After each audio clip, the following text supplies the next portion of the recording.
चलें जी, बिस्मिल्लाहिर्रहमानिर्रहीम, अस्सलाम वालेकुम, वेलकम टू ऑल। सीधे हो जाए बिलाल। तो क्या नाम है आपका? अली। कल हमने भैया क्लास की थी अपनी, और कल नेट की वजह से हमारी क्लास, वालेकुम सलाम, काफ़ी जो डिस्टर्ब होने की वजह से हमारी क्लास दो पार्ट्स में डिवाइड हो गई थी। अनाउंसमेंट है छोटी सी। पहला पार्ट तो प्रॉपरली कन्वर्ट हो गया था, जो कि हमारा मेजर पार्ट था या बड़ा पार्ट था। दूसरा पार्ट जो है उसकी कन्वर्जन में कोई इशू आया है एंड वो प्रॉपर रिकॉर्ड नहीं हो पाया, तो अनफॉर्चुनेटली वो अवेलेबल नहीं रहेगा। हो सकता है हम क्लास के बाद जब अपना टाइम सेव कर लेंगे थोड़ा सा, तो उसमें मैं बैठ के हो सकता है उस पार्ट को दोबारा रिकॉर्ड करके आपको सेंड कर दूँ। ठीक हो गया? तो लिहाजा इंडिविजुअली आके पूछना नहीं है कि सर वो काम नहीं कर रहा, तो हम उसका कुछ नहीं कर सकते बेटा। मर्जी है, दुनिया के अंदर जमहूरियत चल रही है हमारे यहाँ, ठीक है? तो लिहाजा हम जमहूरी लोग हैं, हम किसी को फोर्स नहीं कर सकते। आज हम अपना चैप्टर स्टार्ट करने वाले हैं, industries of Pakistan, chapter 10। Okay, हम थे कहां पर, क्या कर रहे थे?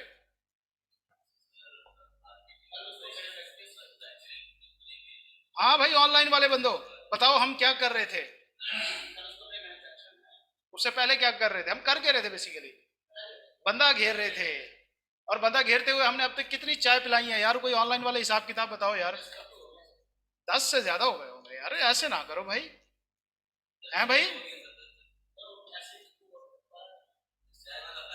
नहीं, कल तो जूस भी था। हाँ, वो पैसे मांगने आए हो ना यार, अब हमने उसे बिल करना है, जाहिर सी बात है।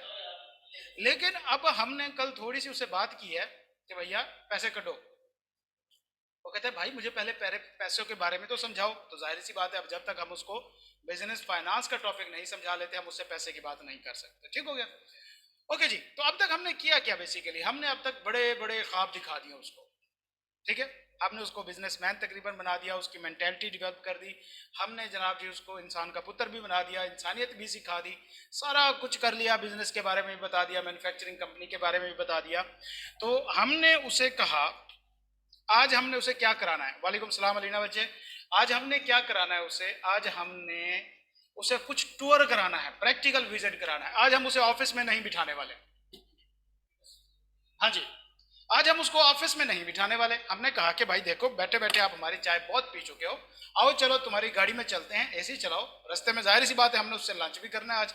हमने उससे, जाहिर बात है, हमारा होस्ट है, गाड़ी में लेके जा रहा है, तो जाहिर सी बात जिसकी गाड़ी होती है वही खिलाता पिलाता है। तो हमने कहा कि भाई चलो आज हम आपको विजिट कराते हैं। आज हम उसको पाकिस्तान की मुख्तलिफ इंडस्ट्रीज का विजिट कराएंगे, दिखाएंगे देखो भाई यहाँ पे काम क्या हो रहा है, ताकि उसे पता चले कि यार हम सिर्फ बातें नहीं करते, हम काम भी करते होते हैं एक्चुअली। और हमने उसको एक बहुत बड़ी गोली कराई हुई है कि भाई देखो ये पावर सेक्टर भी हमारा क्लाइंट है, टेक्सटाइल सेक्टर भी हमारा क्लाइंट है, और ये जनाब जी दूसरे भी हमारे क्लाइंट है। तीन चार के बारे में आज हम इंशाल्लाह पढ़ेंगे। तो लिहाजा हमने ये क्यों कहा हुआ, क्यों गोली कराई हुई है? हमारे वहां पे कुछ जानने वाले लोग बैठे हैं, जाहिर बात है हमारे लिंक्स बहुत होते हैं, हम पीआरशिप पे चल रहे होते हैं। लिहाजा लाइफ में बेटा कोई कितने भी छोटे से लेवल के ऊपर भी बंदा बैठा हो, उसके साथ बिगाड़नी नहीं है आपने। लाइफ में पीआरशिप सबसे इंपॉर्टेंट है। वालेकुम सलाम लाइवा बच्चे। पीआरशिप पर्सनल रिलेशनशिप आपका लोगों के साथ, सलाम दुआ, उठना बैठना। तो लिहाजा आपने हर किसी के साथ रहना है, और इसका सबसे बेहतरीन तरीका होता है कि भाई चुप के रखो काम। ठीक है? आप किसी क्लर्क के पास भी बैठे हो तो उसे बोलो कि भाई ये कमिश्नर है क्या, ये बेचता क्या है? असल तो तुम हो, सारा काम ही तुम्हारे हाथ में है, और तुम ही दुनिया चला रहे हो। और ये जिंदगी में वो कहते हैं ना कि वो वजूद कायनात में वो क्या शेर है यार? हाँ, तो उस जम का तो ऐसे लाम इकबाल ने फिट कर दिया, बेसिकली तो क्लर्क था वहां पे। हाँ, कायनात में रंग भी आपकी वजह से है, तो हमने उसको इस तरह किया हुआ है। तो इससे हमें क्या फायदा होता है? तो जब भी हम किसी शख्स को लेके जाते हैं घुमाने फिराने, तो जाहिर सी बात है क्लर्क हमें वेलकम करता है, हम भी वक्तन फवक्तन उसको कुछ ना कुछ तोहफे ताइफ भेजते रहते हैं। और ये एक इंपॉर्टेंट हिस्सा होता है बच्चे, प्रैक्टिस का। गिफ्ट्स देना, रिकग्निशन देना आप कह सकते हैं इसको, और सीधे स्ट्रेट लफ्जों में जाए तो रिश्वत देना। हाँ, ये चीजें जो होती हैं, तो ये काफी इंपॉर्टेंट चीजें होती है, तो उनके साथ हमने बना के रखी हुई है। बेटा ये आप लाइफ में जाएंगे ना, मैं आपको नहीं कह रहा, इससे बच सकते होते हैं। लेकिन देखो ना, मेरी बात सुनो, एक चीज टेक्स्ट में जाके आपको पढ़ेंगे, एक चीज कि share in appreciation of value. Government कहती है हमसे कर्जा लो और घर बनाओ। जब तुम घर बना लो, हमें उसमें इंटरेस्ट ना देना, भाई इंटरेस्ट हराम है, सूद हराम है। तुम ऐसा करना, हमें share in appreciation of value दे देना। मतलब जितनी उसकी कीमत इंक्रीज होगी तुम उसमें हमें हिस्सा दे देना। जी वो कितना? जी वो 10% होगा, तो बात फिर फिक्स हो गई, बात तो सूद है। तो आप इस कान से पकड़ो या हाथ घुमा के इधर से पकड़ लो, ठीक है। तो लिहाजा share in appreciation of value, तो ये भाई क्या कहते हैं ना, हमने जबरदस्ती चीजों को इस्लामिक करना है, और ये हुई पड़ी है। आप 10 मौलवियों से पूछोगे ना तो मैं आपको 50 ऐसे दिखा सकता हूं जो आपको कहेंगे कि जनाब जी ये क्रिप्टो करेंसी की ट्रेडिंग हलाल है, ये जनाब जी बैंक का इंटरेस्ट हलाल है, ये इस्लामिक बैंकिंग हलाल है। बेटा कुछ भी नहीं है, सारा सूद है। इस्लाम में एक चीज मौजूद है और वो है कर्ज हसना, अगर दे सकते हो तो दो, नहीं तो ना लो। मैं आपको छोटी सी एग्जांपल बताता हूँ सूद की बेबरकती के बारे में। हमारे साथ मोहल्लेदार रहते हैं, एक बार एक खाला थी वो आई हुई, तो हमारा घर पढ़ा लिखा है उनमें, तो उसने कुछ कागज उठाए हुए मुझे कागज दिए, तो कहती है यार हमने ये कर्जा लिया था और हम इसकी कोई तकरीबन 1 लाख का कर्जा था, 2000 इसकी हम महीने की कोई किस्त भर रहे हैं, देखो कितना बच गया।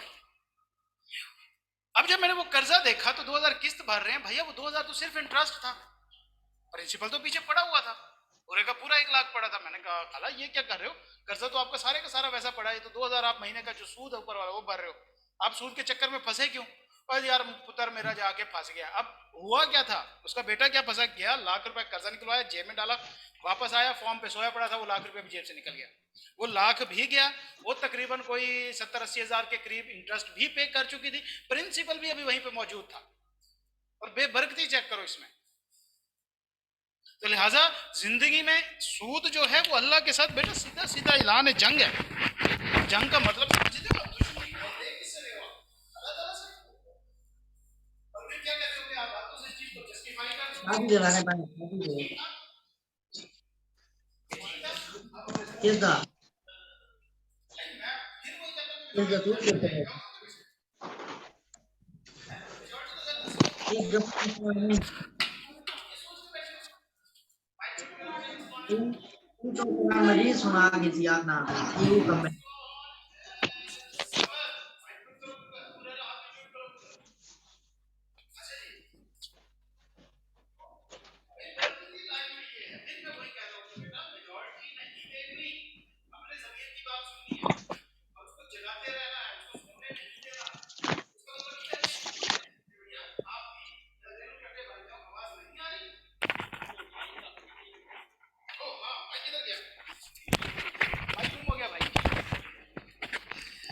हाँ जी अब क्लियर है आवाज बढ़िया,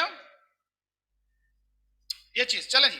तो लिहाजा आज हम उसको इंडस्ट्री घुमाने जा रहे हैं, तो हमने उसको दिखाना है मुख्तलिफ इंडस्ट्रीज में काम कैसे होता है। दिखाना तो एक मकसद है ना, मतलब देखो यार उसका इस चीज से क्या काम ऑनर का, कि भाई ये कैसे काम करते हैं, क्यों काम उसने खुद थोड़ी करना है। बेसिकली दो चीजों की वजह से हम उसको दिखा रहे हैं। नंबर 1 तो हम उसे दिखा रहे हैं कि उसे थोड़ी सी नाउ हाउ हो जाए। नंबर 3 पे वो देखो यार फिर हमारा क्या तरीका होता है जब हम जाते हैं ना उसके पास, ये देखे सर जी इसका बिलियंस में रेवेन्यू है, बिलियंस ऑफ डॉलर्स में। और पता है ये स्टार्ट कैसे हुई थी, इनका बाप था बेचारा रेडी के ऊपर लोया बेचा करता था, कबाड़िया होता था। कौन था कबाड़िया, कबाड़िया लोहे के कबाड़िया से कौन याद आते हैं आपको, एग्जैक्टली। तो अच्छा हमने कहा जी सर नस्लों का सोचो, मोटिवेट भी तो करना है ना, अब तक तो हम उसे बोर कर रहे थे।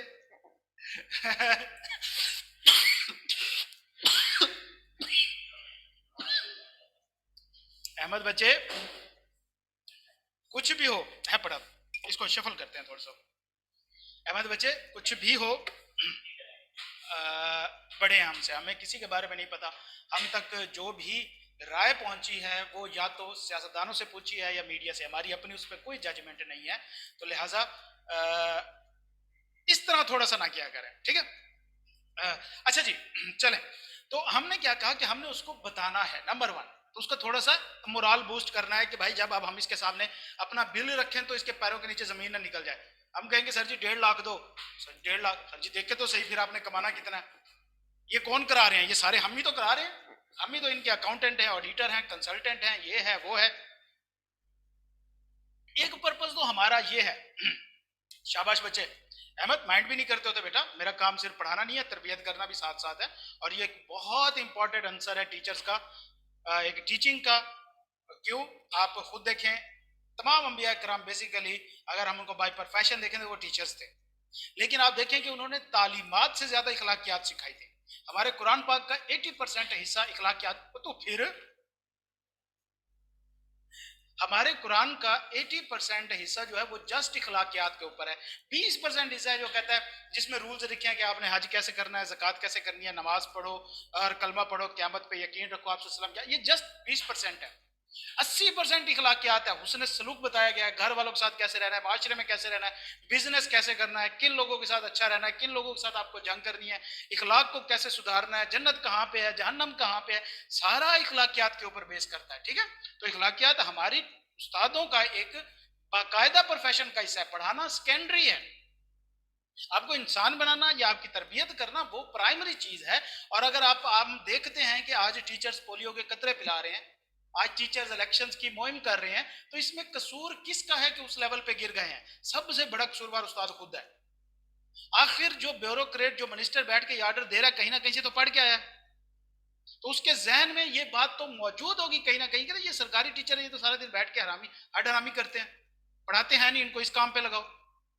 अगर उस वक्त जिस उस्ताद ने उसे पढ़ाया था उसने उसकी तरबियत की होती और उस्तादों ने अपना हक अदा किया होता, तो आपके ख्याल में क्या उस मिनिस्टर की जरूरत थी आज वो ये हरकत करता?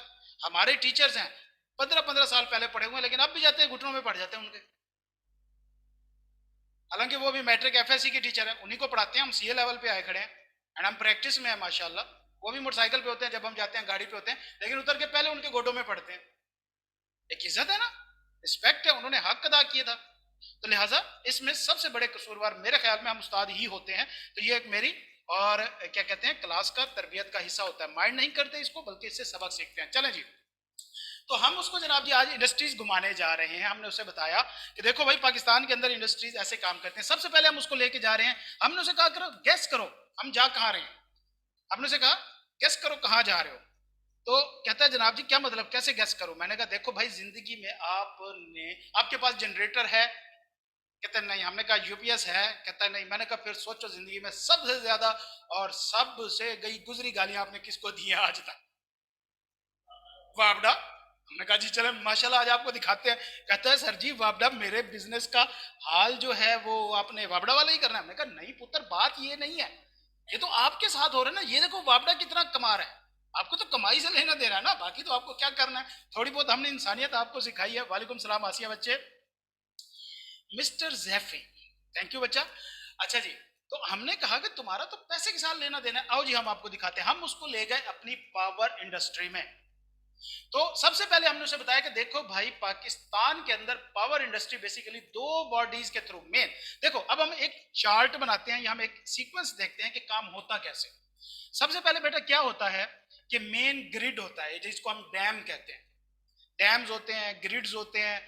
इसी तरह मुख्तलिफ, या फिर ये होता है कि ये पावर प्लांट्स होते हैं जहां पे बिजली बनती है। अब हमारे घरों में जो बिजली यूज होती है इसका वोल्टेज कितना होता है? 220 वोल्ट होता है। फ्रीक्वेंसी क्या होती है? 50 हर्ट्ज होती है। शाबाश। अब क्या सारी दुनिया में 220 वोल्ट यूज होता है?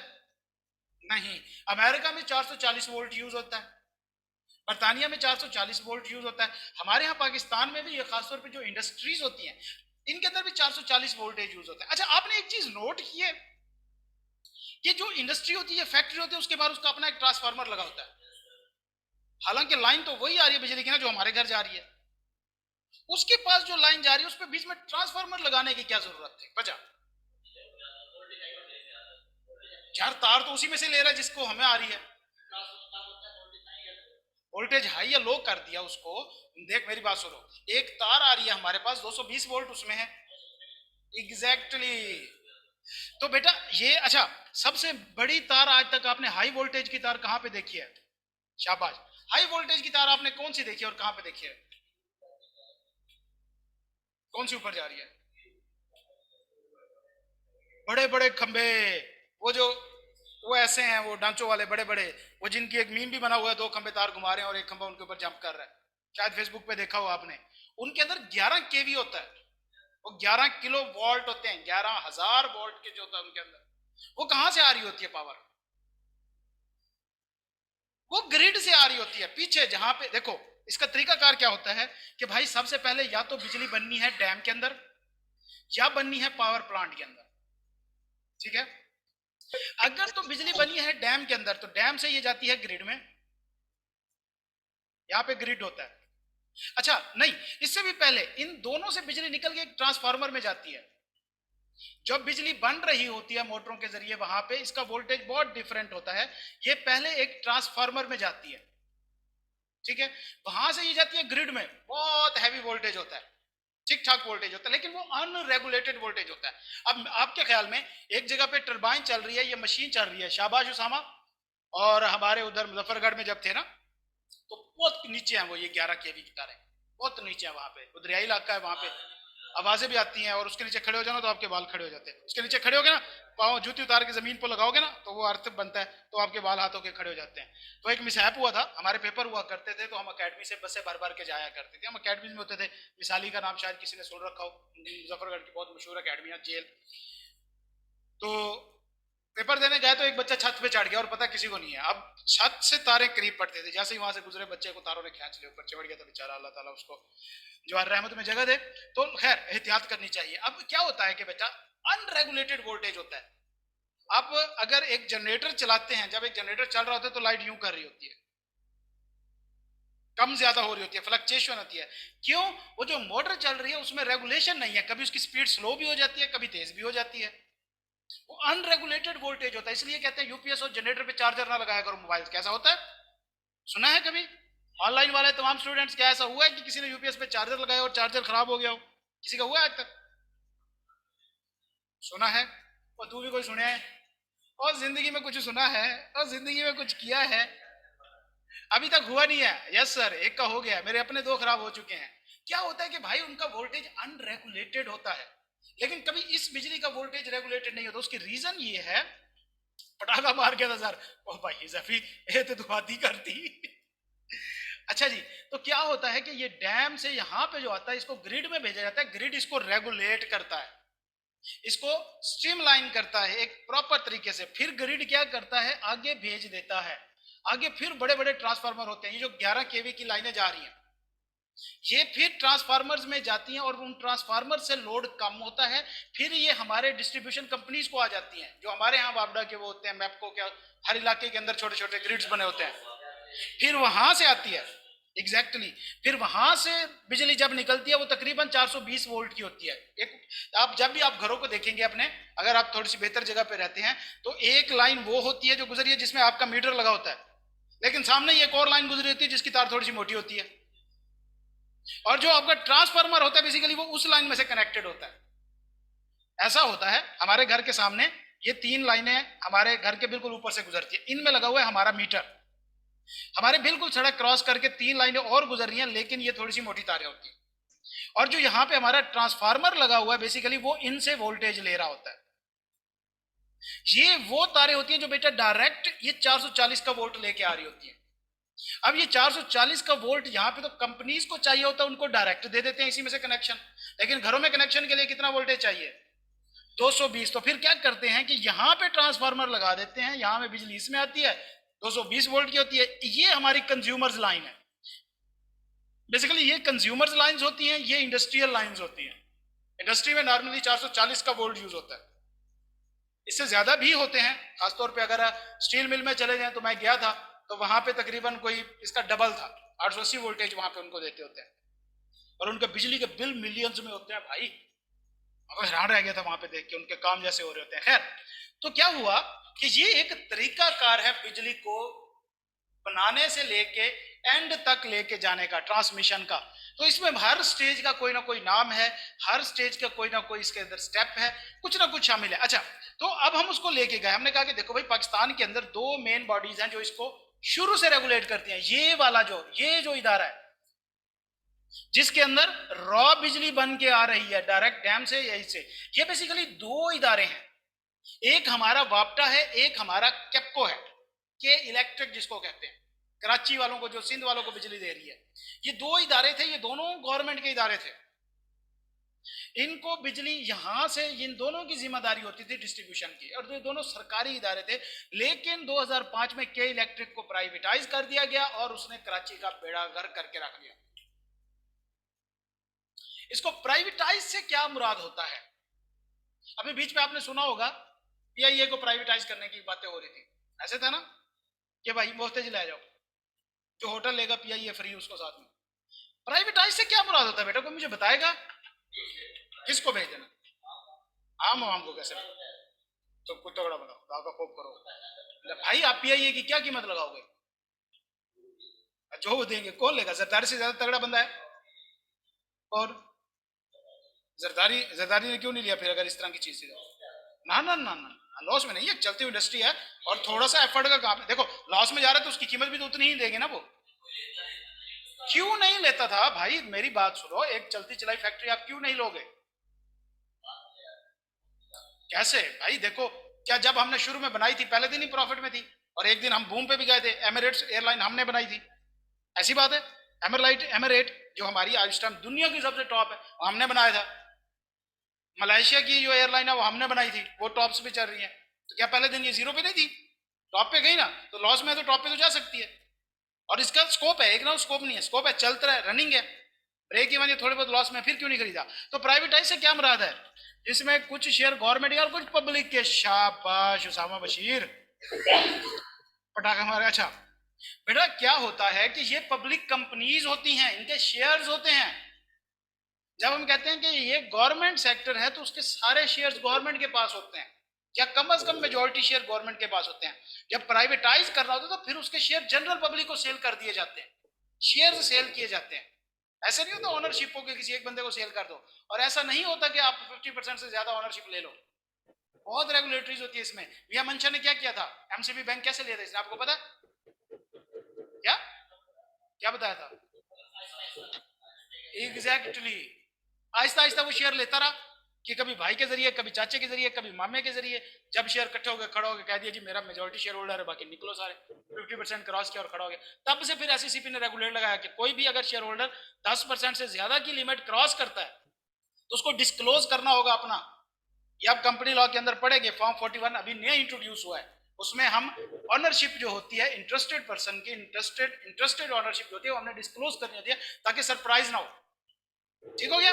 तो लिहाजा क्या होता है भैया कि उसको प्राइवेटाइज कर दिया गया। उसकी रीजन ये थी होती है, बाजुकात तो भैया लॉस में जा रहा होता है इदारा, गवर्नमेंट अपने ऊपर बर्डन नहीं रखना चाह रही होती। ठीक है। नंबर 2, उसकी एफिशिएंसी इंक्रीज करना चाह रही होती है। लॉस में बेशक ना हो, लेकिन उसको मजीद एफिशिएंट करने के चक्कर में भी वो प्राइवेटाइज कर देती है कि लोगों की अपनी रिस्पॉन्सिबिलिटी आ जाएगी, वो खुद काम करेंगे। प्राइवेट इदारे तो हमारे यहाँ छाए हुए हैं ना, आप खुद देख ले प्राइवेट स्कूल और सरकारी स्कूलों में क्या फर्क है। एग्जैक्टली। तो इसको 2005 में कर जो है वो डिस्ट्रीब्यूट कर दिया गया, इसको प्राइवेटाइज कर दिया गया था। उसके बाद इनकी जेली कंपनीज होती हैं जो कि डिस्ट्रीब्यूशन कंपनीज होती हैं। इस तरह जनरेशन कंपनीज भी होती हैं, वेरियस जनरेशन, जो ये बिजली जनरेट करती हैं, जिसको अभी हमने सुना था, एक वर्ड यूज हुआ था करंट डेफिसिट का। कब पता है ये क्या होता है? Circular debt.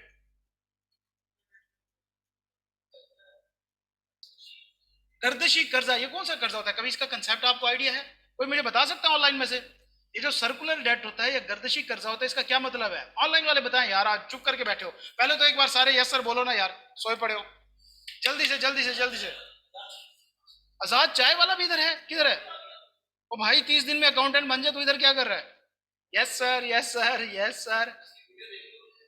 ये आजाद चाय वाला भाई मेरी आज सुन के कल इसका आया हो कि भाई 30 दिन में बिजनेस मैनेजर्स बने। यस यस यस यस, सारे लिखो भाई, सारे सारे सारे सारे, शाबाश शाबाश शाबाश।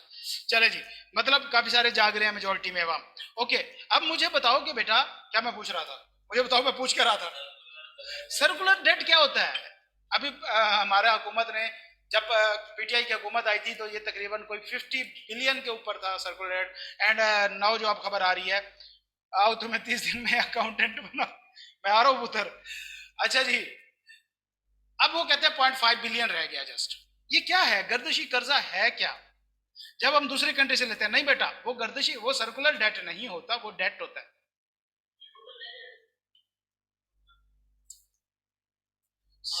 सर्कुलर डेट एक ऐसा कर्जा, हाँ, जो सर्कल में गर्दिश कर रहा है हुकूमत के ऊपर। कोई बताएगा? देखो बेटा, अभी आगे चल के हम पढ़ेंगे, ये जो पावर सेक्टर होते हैं, ये जो कंपनीज बिजली बनाती हैं, एक एक महीने का आपको पता है कि कितना पैसा होता है? ट्रिलियंस में होता है, बिलियंस में भी नहीं होता, जो इनका रेवेन्यू होता है। तो ये क्या आपने कभी देखा है कि ये जो बिजली बनाने वाला डैम डायरेक्ट आपके घर में तार दे रहा हो सप्लाई के लिए, अब डैम तो किसी और का है ना। इसी तरह आपने कभी देखा है कि जो आपका पावर प्लांट है वो कहे जी मैं किसी ग्रेडिश श्रेडिश को नहीं जानता, डायरेक्ट घरों में जाके तारे दे रहा हूं जी मैं बिजली दे रहा हूं और मुझे तुम डायरेक्ट पैसे देना, ऐसा होता है? नहीं होता। अब मुझे एक बताओ बेटा, मुफ्त का कर्जा नहीं बेटा सैंडी, अच्छा जी, क्या होता है कि भाई नॉर्मली प्रोसीजर अगर हमारे यहाँ क्या फॉलो होता है कि पहले हम बिजली यूज कर लेते हैं दबा के, फिर बिल आता है, फिर हमारे डेले बाहर आते हैं, फिर हमारे पैसे बाहर आते हैं, ऐसी बात है ना। अब मेरी बात यह है कि देखो इस बंदे ने बिजली बनाई यहाँ पे, जब पावर प्लांट का ओनर कोई और है, उसने बिजली बनाई, उसने ग्रिड को बिजली दी, ग्रिड आगे डिस्ट्रीब्यूट करेगा, फिर उससे पैसा आएगा और ये कितना ट्रिलियंस में होगा और ये तकरीबन 1.5 महीने के गैप से मिलेगा। आज जो मुझे मैं बिजली दे रहा हूं इसका पैसा मुझे 1.5 महीने के बाद आएगा, मार्च खत्म होगा, उसके बाद बिल आएगा, उसके बाद 10 दिन होंगे पैसे जमा होने के, तो फिर पैसे आएंगे ना। अब कोई कंपनी भाग गई उसमें, फिर डिस्ट्रीब्यूशन कंपनी पैसे ना दे पीछे डैम वाले को, तो क्या उसके पास इतने रिजर्व होते हैं कि ट्रिलियंस ऑफ डॉलर्स का वो डेफिसिट बर्दाश्त कर ले? इस सूरत में फिर गवर्नमेंट गारंटी करती है कि भाई हम आपको ये पैसे देंगे अगर आगे से अवाम ने पैसे ना दिए तो। क्यों? जो मीटर लग रहा है बिजली हमें गवर्नमेंट की गारंटी में मिल रही है ना, गवर्नमेंट हमें बिजली दे रही है ना, गारंटी दे रही है, तो उधर भी गवर्नमेंट गारंटी देती है कि भैया अगर तुम्हें पैसे ना दिए तो हम देंगे। अब मसला क्या है कि हमारे यहाँ डेफिसिट बहुत है इसमें से कि इस बंदे ने, डैम वाले ने बिजली बना के ग्रिड को दी और इसने कहा कि जनाब जी मेरा आपके पास 100 रुपये की बिजली मैंने आपको दे दी। अब आपको पता है कि सिंध के कई इलाकों में बिजली चोरी हो रही है, तकरीबन पूरा सिंध जो है वो पूरा फ्री चल रहा है, हमारे पिंडों में पूरे पूरे गांव फ्री चल रहे हैं, कुंडियां डाली हुई हैं, कोई फर्क नहीं है। हमारा पता है जो लॉस है, ये जो लाइन लॉस जिसको कहते हैं बिजली का, वो 47% है, मतलब 47% बिजली वो है जिसके पैसे भी हम नहीं देते। अब 100 रुपए की बिजली हमने दी ग्रिड को, इन्होंने गवर्नमेंट के कहने पे, और ग्रिड को जो आवाम से पैसे मिले वो मिले 44 रुपए, 53 रुपए। अब मुझे बताओ ये ग्रिड क्या 53 रुपए देगा ऊपर, 47 रुपए कौन देगा? फिर गवर्नमेंट देती है, गवर्नमेंट पे कर्जा चढ़ गया ना। तो ये सर्कुलर डेट होता है, करंट डेफिसिट होता है कि मतलब अगले ही महीने गवर्नमेंट ने इनको देना, एक महीना महीना मिला, 2 महीने ना मिले, तीसरे महीने बंद हो जाएगा डैम, तो पावर प्लांट बंद हो जाएगा, क्योंकि बहुत हैवी अमाउंट है ना। बिल्कुल problems with in cash flow शुरू हो जाएंगे उनकी, तो लिहाजा ये सर्कुलर डेट होता है, ठीक है। तो इस वजह से क्या हुआ कि ये जनाब एक तरीकाकार है, और उसके बाद फिर इनके नीचे ये डिस्ट्रीब्यूशन कंपनीज होती है, ठीक है। डिस्ट्रीब्यूशन कंपनीज में कौन सी आती है? ये हमारी मैपको, लेस्को वगैरह, ये जेन को, ये बनाने वाली कंपनीज होती हैं, जो पीपीज होती हैं, पावर प्लांट्स होते हैं, ये होते हैं, उनको कहा जाता है। इस तरह ट्रांसमिशन एंड डिस्पैच कंपनीज, ये वो तमाम कंपनीज है जिनको हम नहीं जानते, बात खत्म हो गई। अब हमारे पूरे चैप्टर के अंदर कुछ डेफिनेशन इन्वॉल्व है, कुछ वर्ड्स यूज होने हैं, उनकी डेफिनेशन हम अभी देख रहे हैं क्या होता है। वैल्यू चेन से क्या मुराद है बेटा? वो तमाम एक्टिविटीज जो जिस सीक्वेंस के थ्रू परफॉर्म होती है किसी प्रोडक्ट को कंप्लीट करने के लिए, उसको वैल्यू चेन कहा जाता है। मुझे बताओ ऑनलाइन वाले तमाम स्टूडेंट एक बर्गर को बनाने में, अच्छा एक मिनट मुझे थोड़ा सा यहाँ पे चीज हाईलाइट कर लेने दो, आइडेंटिफाई कर लेने दो। अबू हुरैरा अहमद 2, यहाँ पे मेल गिनो और फीमेल गिनो। अबू हुरैरा अहमद 3, समर, सैंडी मेल है या फीमेल है? 4 5 6 यहाँ पे मेल मौजूद है, 10 यहाँ पे फीमेल मौजूद है, और फिर कहते हो कि लड़कियां पोजीशनें ले जाती हैं, लड़कियां पास ज्यादा करती हैं और डूब के मर जाओ। अच्छा जी, मेल है, 6 लड़के यहाँ पे मौजूद हैं और 10 लड़कियां मौजूद हैं। तो मुझे प्रोसेस बताएंगी तमाम लड़कियां, बिरयानी बनाने में कौन कौन से स्टेप्स इन्वॉल्व होते हैं शुरू से लेकर एंड तक, एंड तमाम लड़के मुझे बताएंगे, क्या बताएंगे? बर्गर बनाने के स्टेप्स। ये तो सिंपल सा है ना, शुरू से लेके आखिर तक मुझे एक्टिविटीज लिख के भेजें अभी से, जल्दी से। आप सबके पास 5 मिनट है। वैल्यू ऑफ चेन नहीं, आप मुझे सारे स्टेप्स और सीक्वेंस लिख के दो। सीक्वेंस में लिखे होने चाहिए स्टेप। जनाब पहले हमने ये परचेज करना है, फिर हमने ये मिसालें लेने हैं, मतलब मिसालों की इंग्रेडिएंट नहीं लिखने बैठ जाना, जस्ट लिखना है कि यहाँ पे हम इंग्रेडिएंट लेंगे और यहाँ पे हम फिर उसका ये काम करेंगे, कौन सी चीज हमने पहले तैयार करनी बाद में। अंडे वाला बर्गर या जिंगर बर्गर? बेटा आप कैमरा ऑन करें, मैं शक्ल देख के बताऊंगा, मैं शक्ल देख के बताऊंगा ना, हो सकता है कि खाली मायोनीज वाला बर्गर हो। लें जी, कोई भी कर ले, कोई भी कर ले, शाबाश। इंग्रेडिएंट नहीं बताने, जल्दी से मुझे सीक्वेंस बताओ। फीमेल और मेल दोनों लग जाए। आज फीमेल का पता चले ना, ये मामा की परियां कुछ पकाना भी जानती है कि नहीं। जी बेटा क्या करें?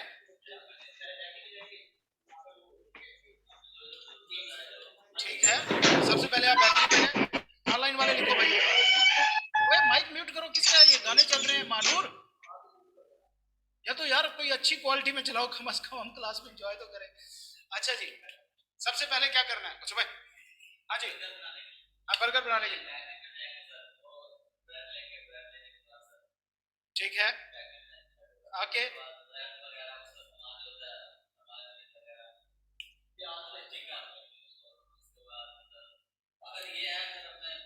ठीक है, बनाओ बनाओ बनाओ।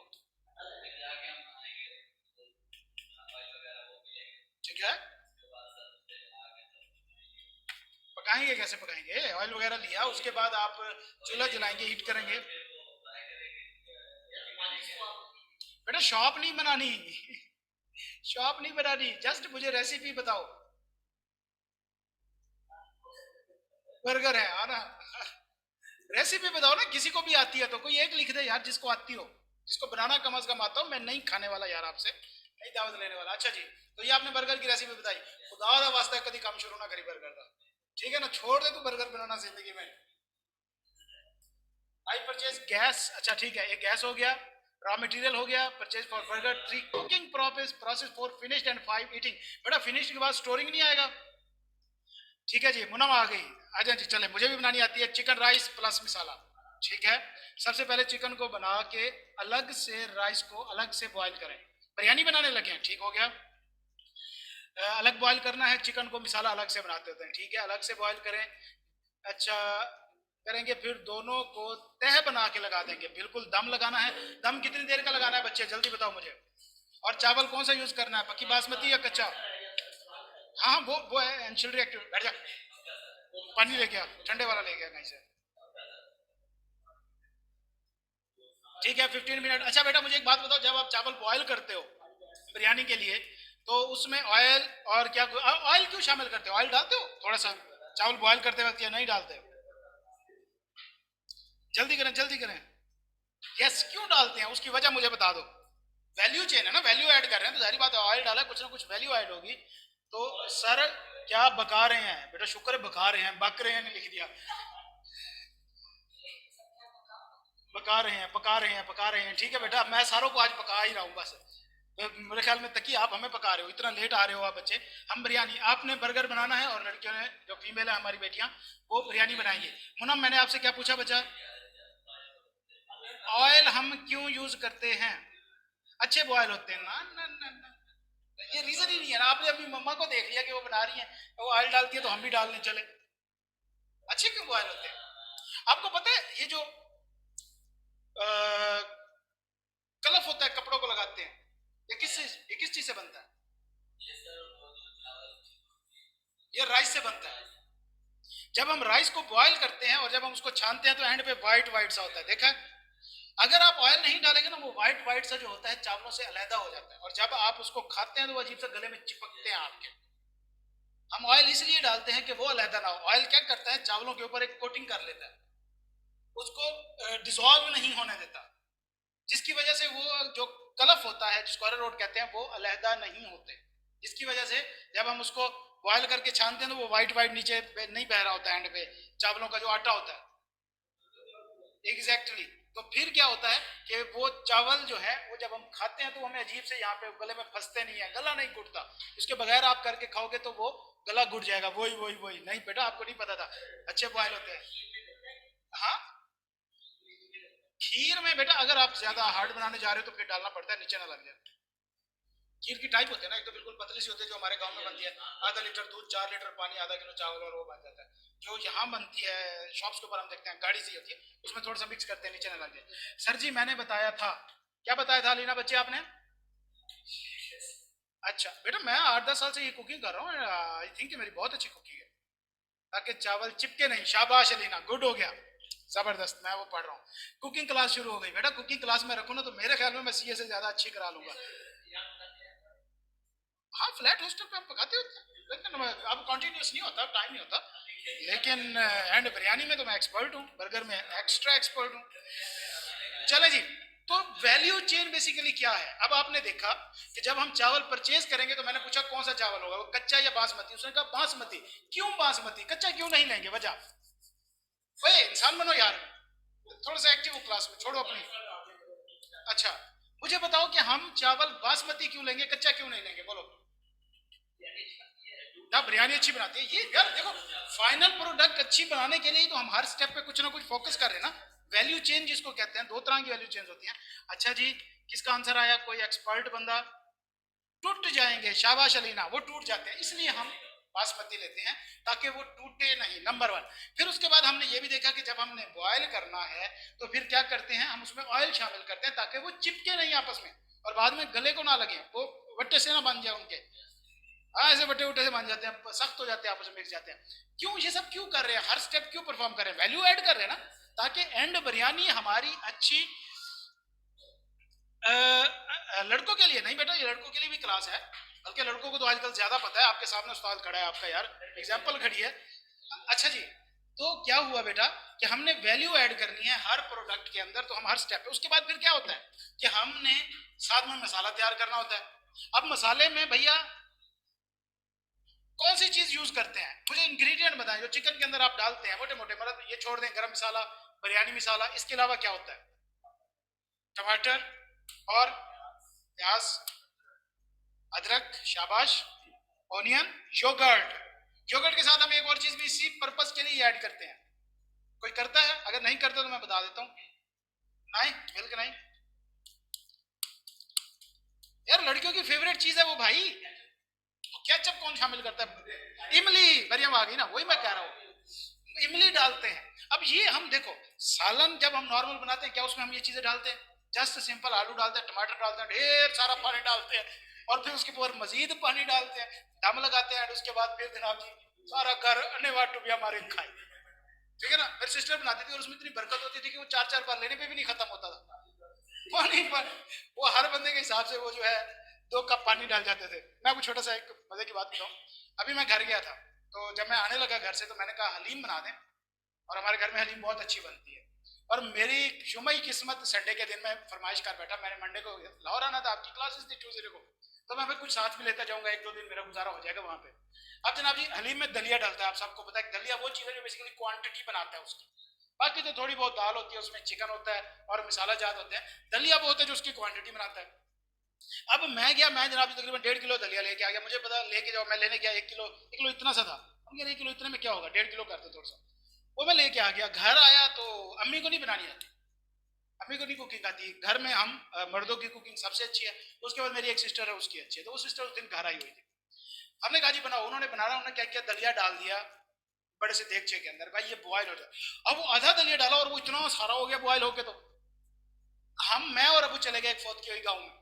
रास्ते में जाते हुए देखा मेरी एक सिस्टर आ रही है अपने दोनों बच्चों के साथ, मैंने कहा लो जी मेहमान आज संडे शुरू। एक सिस्टर भी आ गई, दूसरी सिस्टर भी आ गई, दोनों मेरे बहनोई भी आ गए साथ में, और भी मेहमान आ गए, कम से कम घर में 30 से 35 बंदे इकट्ठे हो गए।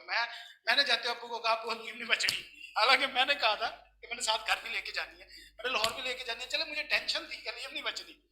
हम गए 6-7 बजे जनाजा था मगरिब के बाद, वहां से फिर हम वापस आए, आते जब हम घर पहुंचे तो पता चला आवाम निकल के जा रही है, हमने देखा ना रही, हमने कहा लो जी हलीम गई, हलीम गई। मैं जब पहुंचा अंदर तो मैंने जाके हंडिया का बर्तन खोला, बीच में हलीम खड़ी है, मैंने कहा अम्मी ने बेड़ा कर दिया लगता है। अम्मी पता है क्या करती थी, जो भी मेहमान आता तो 2 चम्मच दलिया डाल दी, जो आधा किलो मिर्चों का तड़का लगा दिया उन्होंने उसको बढ़ाने के चक्कर में, तो क्या हुआ इंट्रोडक्शन टू बिरयानी, ये चीज अच्छा। तो क्या हुआ भैया कि हम वक्त के मुताबिक, हालात के मुताबिक चीजों को एडजस्ट कर रहे हैं, ठीक है? तो अब वैल्यू चेन क्या है बच्चा, कि वो अम्मी ने तकरीबन 1.5 किलो दलिया डाल दिया था, हालांकि मेरी सिस्टर कहती थी आधा किलो बहुत है, लेकिन फिर वो दलिया बादशाह नहीं है, कोई मेहमान नाराज नहीं किया, अभी कहती थी ले जाओ साथ में ले जाओ। अच्छा जी, इसी तरह जब हम सालन बनाते हैं तो बिल्कुल सादा सा पानी डाली जाओ और काम हो जाता है, लेकिन जब हम बिरयानी बना रहे हैं उसमें इमली भी डाल रहे हैं, उसमें वो भी डाल रहे हैं, क्यों? ताकि टेस्ट अच्छा है, ये वन ऑफ द इवेंट चीज होती है हमारी, एंड हम चाहते हैं कि वो प्रॉपर बने, ठीक है? तो लिहाजा हम उसमें ये चीजें डाल रहे होते हैं। फिर जब हम उसका दम लगाते हैं, हम 15 से 20 मिनट का क्यों लगाते हैं, हम 50 मिनट का क्यों नहीं लगाते? भाई उसका रेगुलर पीरियड इतना है कि इसमें एक प्रॉपर वो नमी से चावल जो है प्रॉपरली तरीके से मैरिनेट भी हो जाएंगे, सॉफ्ट भी हो जाएंगे और टेस्ट भी रिच हो जाएगा और नीचे से लगेंगे भी नहीं इस देर। इससे ज्यादा करेंगे तो नीचे से जलना शुरू हो जाएंगे। फिर हम साथ में रायता सलाद भी ऐड करते हैं, क्यों? क्वालिटी मजीद बेहतर करने के लिए। तो ये बेटा वैल्यू चेन क्या है? ये तमाम स्टेप्स ही तो वैल्यू चेन है। भूख लग गई है जी? सुनाए जी आप, वैल्यू चेन का कंसेप्ट समझ आया? अच्छा, ऑनलाइन वाले बताएं भाई, कम से कम बिरयानी बनाना सीख गए होंगे। चलें जी, गुड हो गया। नेक्स्ट टाइम कहीं पे बिरयानी में भी शुआर हो तो आप मेरे से पूछ सकते हैं। ये I2B सीला बीला टैक्स के अलावा कुकिंग में भी आप मेरे से मशवरा ले सकते हैं। बहुत अच्छी, चलें जी, गुड हो गया।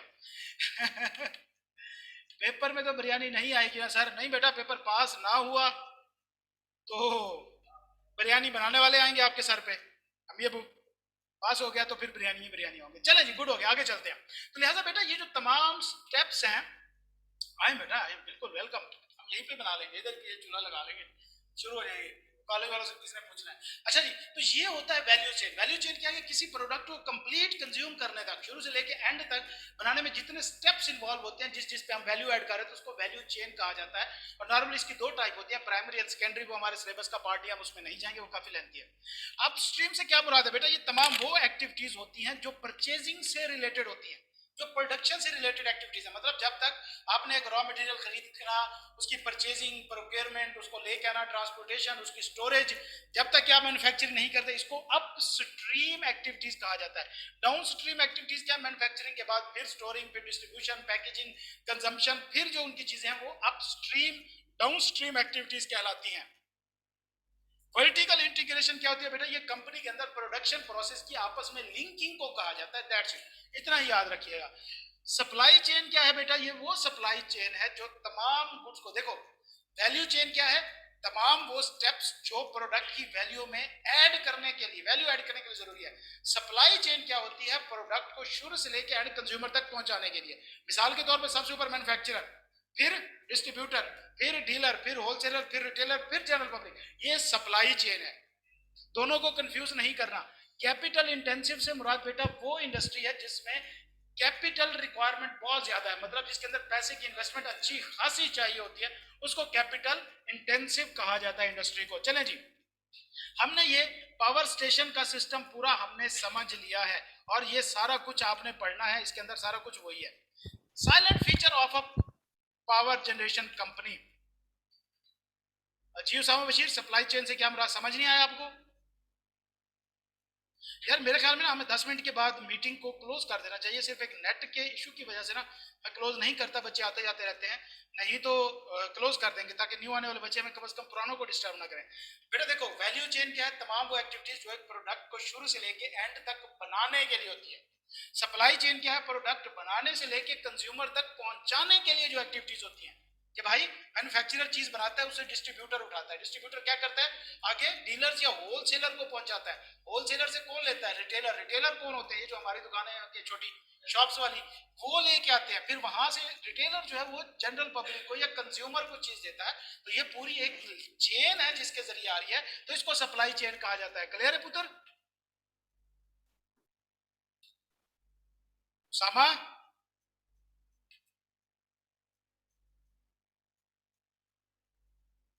ओके। उसके बाद जरा साइलेंट फीचर देख लेते हैं। सबसे पहले तो ये कैपिटल इंटेंसिव है, मतलब इसमें पैसा बहुत चाहिए, आपको प्लांट लगाना है, डिस्ट्रीब्यूशन लाइंस लगानी है, आपका पूरे का पूरा सेटअप होना चाहिए। सेकंड नंबर पे टैरिफ। टैरिफ कहते हैं बेटा प्राइस रखना।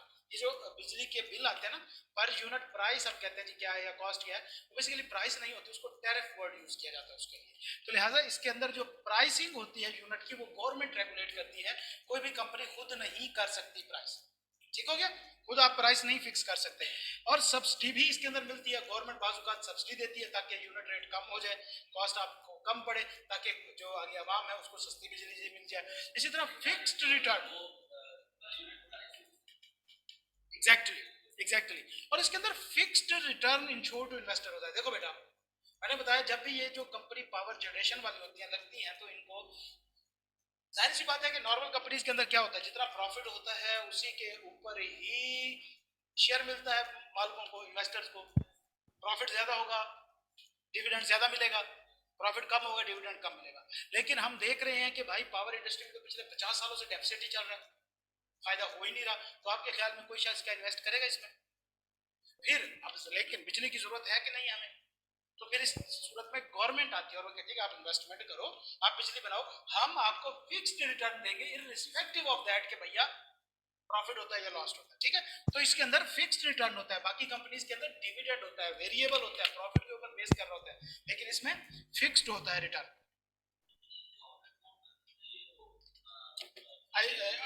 AG office auditor general of Pakistan करता है इसका, गवर्नमेंट है नहीं, सीए नहीं होते, सीए रखने की औकात नहीं होती उनकी, और रख दे तो बेचारे फिर सारी बंद ना करा बैठे गवर्नमेंट इदारे, अपने होते हैं यही अकाउंटेंट्स वगैरह, बीकॉम एमकॉम होते हैं उनके, बस शायद टॉप लेवल पे एक दो सीए हो, लेकिन ऑडिटर जनरल ऑफ पाकिस्तान भी तो सीए नहीं है ना भैया।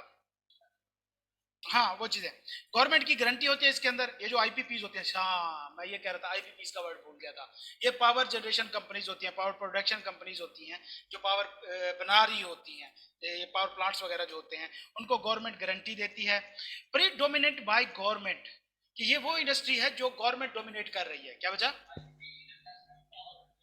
हाँ पावर प्रोडक्शन कुछ तरह का नाम है, मैंने भी आज तक इस पर गौर नहीं किया, चलिए यही मार्केट में रहा है, आईपीपीज हैं ये बस। अच्छा जी, प्रीडोमिनेटेड बाय द गवर्नमेंट, और ये सेक्टर गवर्नमेंट का डोमिनेटेड इदारा है, मतलब इसके अंदर गवर्नमेंट हमेशा डोमिनेटेड रहती है, आपके ऊपर रहती है, आप आजाद नहीं हो फैसलों में, ठीक है। एंड इस तरह हाईली रेगुलेटेड, और गवर्नमेंट इसको बहुत ज्यादा रेगुलेट करती है कि कहीं आवाम को सस्ती बिजली मिल तो नहीं रही, हाँ, वरना हम खुद नोटिस लें, फिर नोटिस लिया जाता है। अच्छा जी, एक पावर कंपनी कंपोजिशन क्या होती है, इसके फंक्शन देख लेते हैं। कल भी हमने देखे थे फंक्शन, सेम फंक्शन हर जगह होंगे, फाइनेंस होता है, procurement, regulatory, health and safety, information technology, billing function and marketing function. Finance का काम क्या है? वही अकाउंटिंग, टैक्सेशन का काम, बिजनेस पार्टनरिंग वगैरह, बिजनेस की पार्टनरशिप वगैरह करते हैं। अकाउंट्स पेबल क्या होते हैं? हाँ, जो हमने वेंडर्स को पैसे देने होते हैं, जिनसे हम परचेज कर रहे होते हैं। अकाउंट रिसीवेबल, जो कस्टमर से लेने होते हैं। बजटिंग, ट्रेजरी मैनेजमेंट, बेटा फाइनेंस मैनेजमेंट को कहते हैं। ट्रेजरी उस इदारे को कहते हैं जो फाइनेंस को डील करता है। ट्रेजर फाइनेंस, पैसा, जहाँ पे खजाना, जो खजाने को डील करते हैं, हमारे यहाँ खजाने होते हैं ना, तो मैनेजमेंट रिपोर्टिंग और मैनेजमेंट के अकाउंट बनाते हैं, ये फाइनेंस का काम है। प्रोक्योरमेंट एंड लॉजिस्टिक डिपार्टमेंट क्या काम करता है? ये टाइमली जो है वो चीज़ों को खरीदता है, मेंटेन करता है, एक सप्लाई लाइन मैनेज करता है वगैरह वगैरह। हाँ हाँ, परचेजिंग में। रेगुलेटरी क्या है भैया? रेगुलेटरी डिपार्टमेंट क्या करता है? कंप्लायंसेस कर रहा होता है, legal compliances. Health and safety environment जो डिपार्टमेंट होता है इसके अंदर, वो health and safety regulatory requirement जो होती है उनको कंप्लाई करता है। बाकी आप पढ़ लीजिएगा, एम्प्लॉय ट्रेनिंग, सुपरविजन। कंप्लाई का मतलब बेटा इंप्लीमेंट कराना, ठीक है, फॉलो करना इंस्ट्रक्शंस को, कंप्लाई करना, ठीक है, एज पर इंस्ट्रक्शन काम करना, इसको कंप्लाई करना कहते हैं। ह्यूमन रिसोर्स फंक्शन का क्या मतलब है भैया? स्किल्ड वर्कर को इकट्ठे करना, उनके दरमियान रिलेशन मेंटेन करना, उनकी डेवलपमेंट करना वगैरह वगैरह, हम एचआर में बड़ी डिटेल में पढ़ चुके हैं। इंफॉर्मेशन टेक्नोलॉजी वाला डिपार्टमेंट होता है, ये क्या करता है भैया जी? मुख्तलिफ एरियाज के अंदर, जोग्राफिकल एरियाज के अंदर मुख्तलिफ किस्म की जो इंफॉर्मेशन सिस्टम होते हैं उनके दरमियान में इंटीग्रेशन वगैरह करता है। हार्डवेयर एंड सॉफ्टवेयर वगैरह जो भी इंप्लीमेंटेशन होती है वो इसका काम होता है। बिलिंग फंक्शन ये क्या करता है भैया? ये कंज्यूमर्स को बिल बना के भेजता है, उनकी कंजम्पशन की बेसिस के ऊपर, उनकी कलेक्शन का भी जिम्मेदार होता है। Management of large volume of various consumer, customer account maintenance, loss minimization and timely recovery इसका काम है। एंड इस तरह कस्टमर की कंप्लेंट को डील करना भी बिलिंग डिपार्टमेंट का काम होता है। मार्केटिंग एंड कम्युनिकेशन वाला का क्या काम है? मार्केटिंग करना। अच्छा, इसके अंदर क्यों बेटा, क्यों नहीं होती मार्केटिंग? मार्केटिंग देखो ना, आप लेवल किस पे बैठे हो? आज तक आपने लेमोजिन की मार्केट देखी है? यहीं पे कहीं पे बोर्ड लगा हुआ, आप उनकी टारगेट मार्केट ही नहीं हो। पावर जनरेशन कंपनीज की टारगेट मार्केट गवर्नमेंट होती है, उन्होंने गवर्नमेंट को बिजली बेचनी है तो वो गवर्नमेंट को मार्केट करेंगे ना। और ये पाकिस्तान में ये नहीं है भैया, इंटरनेशनली जाओ तो वहां पे तो 50-50 कंपनियां होती हैं, बाकायदा आपको क्रेडिट मिलता है इसका, वो आपको देती हैं पैसे पल्ले से कि भाई हमारा यूनिट लगवा लो। हाँ, तो इस तरह है जिस तरह इंटरनेट वाले कनेक्शन हमारे यहाँ होते हैं, 1,000 का लगा रहा है, दूसरा भाई मैं 900 का लगा दूंगा। वहाँ बिजली के कनेक्शन ऐसे होते हैं, दोस्त रहते हैं अमेरिका में, हमें पता है क्लाइंट्स है वहां पे तो निजाम ही हो रहा है, यहाँ पे तो कंपटीशन ही है ना, मोनोपोली है ये तो। हाँ तो बनाइयो, ठीक है। पावर सेक्टर में की चैलेंजेस क्या है? सबसे पहले तो भैया मशीन्स वगैरह और ये सारा कुछ पाकिस्तान के अंदर मौजूद है, सारा कुछ बाहर से मंगवाना पड़ता है। इसी तरह reliable and safe operation Pakistan के अंदर बहुत मुश्किल है करना। इसी तरह unlimited power supply to consumer, uninterrupted power supply to consumer, consumer को अनइंटरप्टेड सप्लाई देना सबसे बड़ा मसला है। रात को बिजली जाए, फोन क्या होता है बाप दा, हाँ अनइंटरप्टेड, मतलब बगैर किसी रुकावट के, बगैर किसी खेद के, ठीक है। तो लिहाजा ये सबसे बड़ा मसला होता है, क्योंकि भाई इतना बड़ा निजाम है, उसको रेगुलेट करना बड़ा इशू है। इस तरह कस्टमर की कंप्लेंट को टाइमली बिल की collection, reducing power theft, line losses and circular debts issues. लो जी, सर्कुलर डेट भी आ गया बीच में, ठीक है। तो ये सारे इश्यूज जो है इनको डील किया जाता है, ये नॉर्मली चैलेंजेस होते हैं इसके अंदर। चलेंगे, अब तक हम क्या कर रहे थे, हमने घुमा दी उसे पूरी इंडस्ट्री, पावर सेक्टर उसको दिखा दिया, उसको पता चल गया कि वो किस किस को गालियां देता था, हमने डायरेक्टली उससे मिलवा दिया। अब हम उससे बाहर लेके चले, हमने बैठे गाड़ी के अंदर, हमने कहा हमें तो लग गई है भूख, चलो कुछ खा लेते हैं। अब जाहिर सी बात है हम ये इनका तुमने खिलाना है, लेकिन हमने पता क्या सियासत की कि हम वॉक थ्रू पे चलते हैं, ड्राइव थ्रू पे चलते हैं। जाहिर बात है वहां पे तो ड्राइवर ने ऑर्डर देना होता है।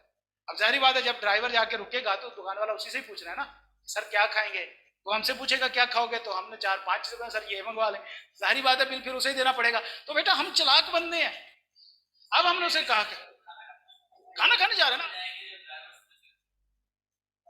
ड्राइव थ्रू होती है ना यार, चलते हुए गाड़ी पे चले जाते हैं, ऑर्डर दे देते हैं, मैकडोनल्ड्स वगैरह की होती है ना, एक खिड़की पे ऑर्डर देते हैं, अगली खिड़की से रिसीव कर लो, ऐसे चलते हुए गाड़ियां चल ही रही होती हैं, साथ साथ चल रहा होता है। तो लिहाजा अब हमने आज उससे खाना खाना था, भाई 12 कप चाय पी के बैठा है, 12 कप का हिसाब लगाओ, 1-2 जिंगर तो बन ही जाते हैं। तो अब हमने उसे कहा कि चले खाना खा लेते सर, भूख बहुत लगी है। उसे पता चल गया काम खराब है, लेकिन क्योंकि हमने भी उसे एक इंडस्ट्री दिखाई है, 3 और दिखानी है, तो भाई मजबूरी के थ्रू वो हमें कहता है जी किस होटल पे चले, हमने कहा होटल पे नहीं जाना, गाड़ी से निकल के बैठ गए तो फिर हमें बिल देना पड़ेगा, ड्राइव थ्रू पे चलते हैं, हमारे पास टाइम नहीं है, आगे से जनाब की फैक्ट्री का बंद हो जाना है। चलो जी, ले गए ड्राइव थ्रू, मैकडोनल्ड पे पहुंचे, हाँ जी क्या खाओगे, हमने कहा जी 2 माइटी सिंगर और 2 फलाने सिंगर और 1-2 कॉफी भी, साथ में कोल्ड ड्रिंक भी कर लेते हैं। उस बेचारे ने अपने लिए पानी मंगवाया, कहता भाई मैं 2 दिन से खा पी के रजा फिर रहा हूँ, चाय पी पी के मेरी चाय गले में फंसी हुई है, यह सब हो गई। जी आपकी मर्जी, यू आर मोस्ट वेलकम। चले जी अगले चलते हैं टेक्सटाइल इंडस्ट्री में। टेक्सटाइल इंडस्ट्री क्या है बेटा, कपड़ा बनाने की कंपनी। मेरे अपने 2 क्लाइंट है, हमारे मिनाज स्पिनिंग है, वाइटो कॉटन लिंक्स है, और भी है शबीर शबीर है एक और है, और एक इसहाक टेक्सटाइल लिमिटेड, वो तो एक बड़ी पब्लिक कंपनी है, वो भी मेरे क्लाइंट्स में है। खैर, तो क्या हुआ, हम उसे लेके टेक्सटाइल इंडस्ट्री में, अब ये तो हमारा क्लाइंट है भाई, अब हमने वहां पे दिखाना टेक्सटाइल इंडस्ट्री में काम कैसे होता है। तो सबसे पहले हम देखते हैं काम होता कैसे। देखो बेटा, सबसे पहले तो कपास बनती है। कपास कहाँ बनती है, खेतों में, जिसको पुटी कहते हैं, खेतों में कपास लगती है, वहां से जाती है टेक्सटाइल इंडस्ट्री में। अब टेक्सटाइल इंडस्ट्री में फंक्शन होते हैं, सबसे पहले क्या होता है कि भाई उस कपास को फेंटा जाता है अच्छे तरीके से, बीज अलहदा किया जाता है, उससे रुई अलहदा की जाती है, और उसके बाद फिर उस रुई से हम क्या करते हैं, एक अनफिनिश्ड धागा बनाते हैं, मतलब रफ सा धागा होता है, उसका कोई और नहीं होता। फिर वो धागा मजीद आगे जाता है कटिंग में, प्रोसेस करते हैं हम उसको, कि भाई उसके फिर फिक्स लेंथ की कटिंग करते होते हैं, कि जितना हमने, जाहिर बात है एक थान है उसकी चौड़ाई फिक्स होती है, लंबाई भी फिक्स होती है, लेकिन जो इनिशियली धागा बन रहा होता है ये अनलिमिटेड लंबाई का होता है, ये सिंगल धागा होता है बहुत बड़े रोल पे, लेकिन हमने इसको एक फिक्स लेंथ में लेके आना होता है, ठीक है।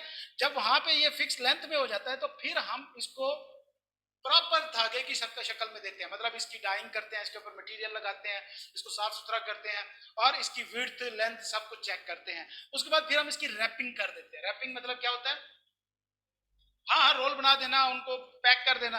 पैक करने के बाद फिर जब हम इनको भेज देते हैं लूम्स, पावर लूम्स, जो इस धागे से कपड़ा बनाती हैं, वो देखे होंगे चलते हुए खड्डियां जिसमें धागे घूम रहे होते हैं, पावर लूम्स में जाती हैं, वहां पे जाके एक रफ कपड़ा बनता है पहले, इससे फिर उस रफ कपड़े को ब्लीच डाई किया जाता है उसका ओरिजिनल कलर निकालने के लिए, फिर उस ओरिजिनल कपड़े को पैक करके कस्टमर की डिमांड के मुताबिक दिया जाता है, ठीक है।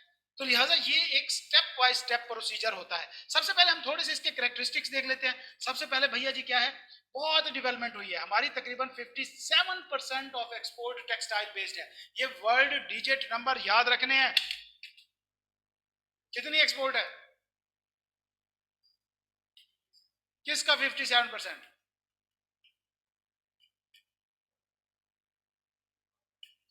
टोटल एक्सपोर्ट का 57%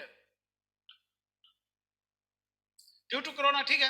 तो 57% हमारी टोटल एक्सपोर्ट का टेक्सटाइल मौजूद है 2020-21 के अंदर। 40% इंडस्ट्री एम्प्लॉयमेंट, हमारे पूरे पाकिस्तान के अंदर जितनी भी लोगों के पास जॉब है उनमें से 40% सिर्फ टेक्सटाइल इंडस्ट्री में काम करते हैं। आप कभी जाओ टेक्सटाइल इंडस्ट्री में देखो कैसे लोग काम कर रहे हैं, खासतौर पर हमारी गाँव में या औरतें जो होती हैं, कितने काम करनी है जी, फैक्ट्री काम करनी है, वो फैक्ट्री में यही काम होता है। स्पिनिंग में होती हैं, पैकेजिंग में होती हैं, डाइंग में होती हैं, हर जगह पे होती है। इसके बाद जनाब जी लाहौर में, हाँ फैक्ट्री यार ये है ना, लाहौर से थोड़ा सा बाहर हो जाती है लेकिन है सही लाहौर में। लाहौर के अंदर नहीं बना सकते ना, इनका बहुत धागा होता है, रेशा होता है, दमा करती है इलाके के अंदर, लोगों को वहां पे रहना मुश्किल हो जाता है। अच्छा जी, पाकिस्तान के अंदर टोटल जनाब जी 396 मेंबर टेक्सटाइल मिल है, जिसमें से 315 स्पिनिंग यूनिट है, 44 वेविंग है और 37 कंपोजिट यूनिट है जो दोनों काम करते हैं। रिसेंट ईयर में थोड़ा सा हमारा काम खराब हुआ है due to multiple factor. Number one तो भैया क्या है कि दूसरे ममालिक में टेक्सटाइल की कीमतें कम हो गई हैं, हमारे यहाँ कम नहीं हो रही, जिसकी वजह से क्या हुआ, हमारी एक्सपोर्ट बंद हो गई।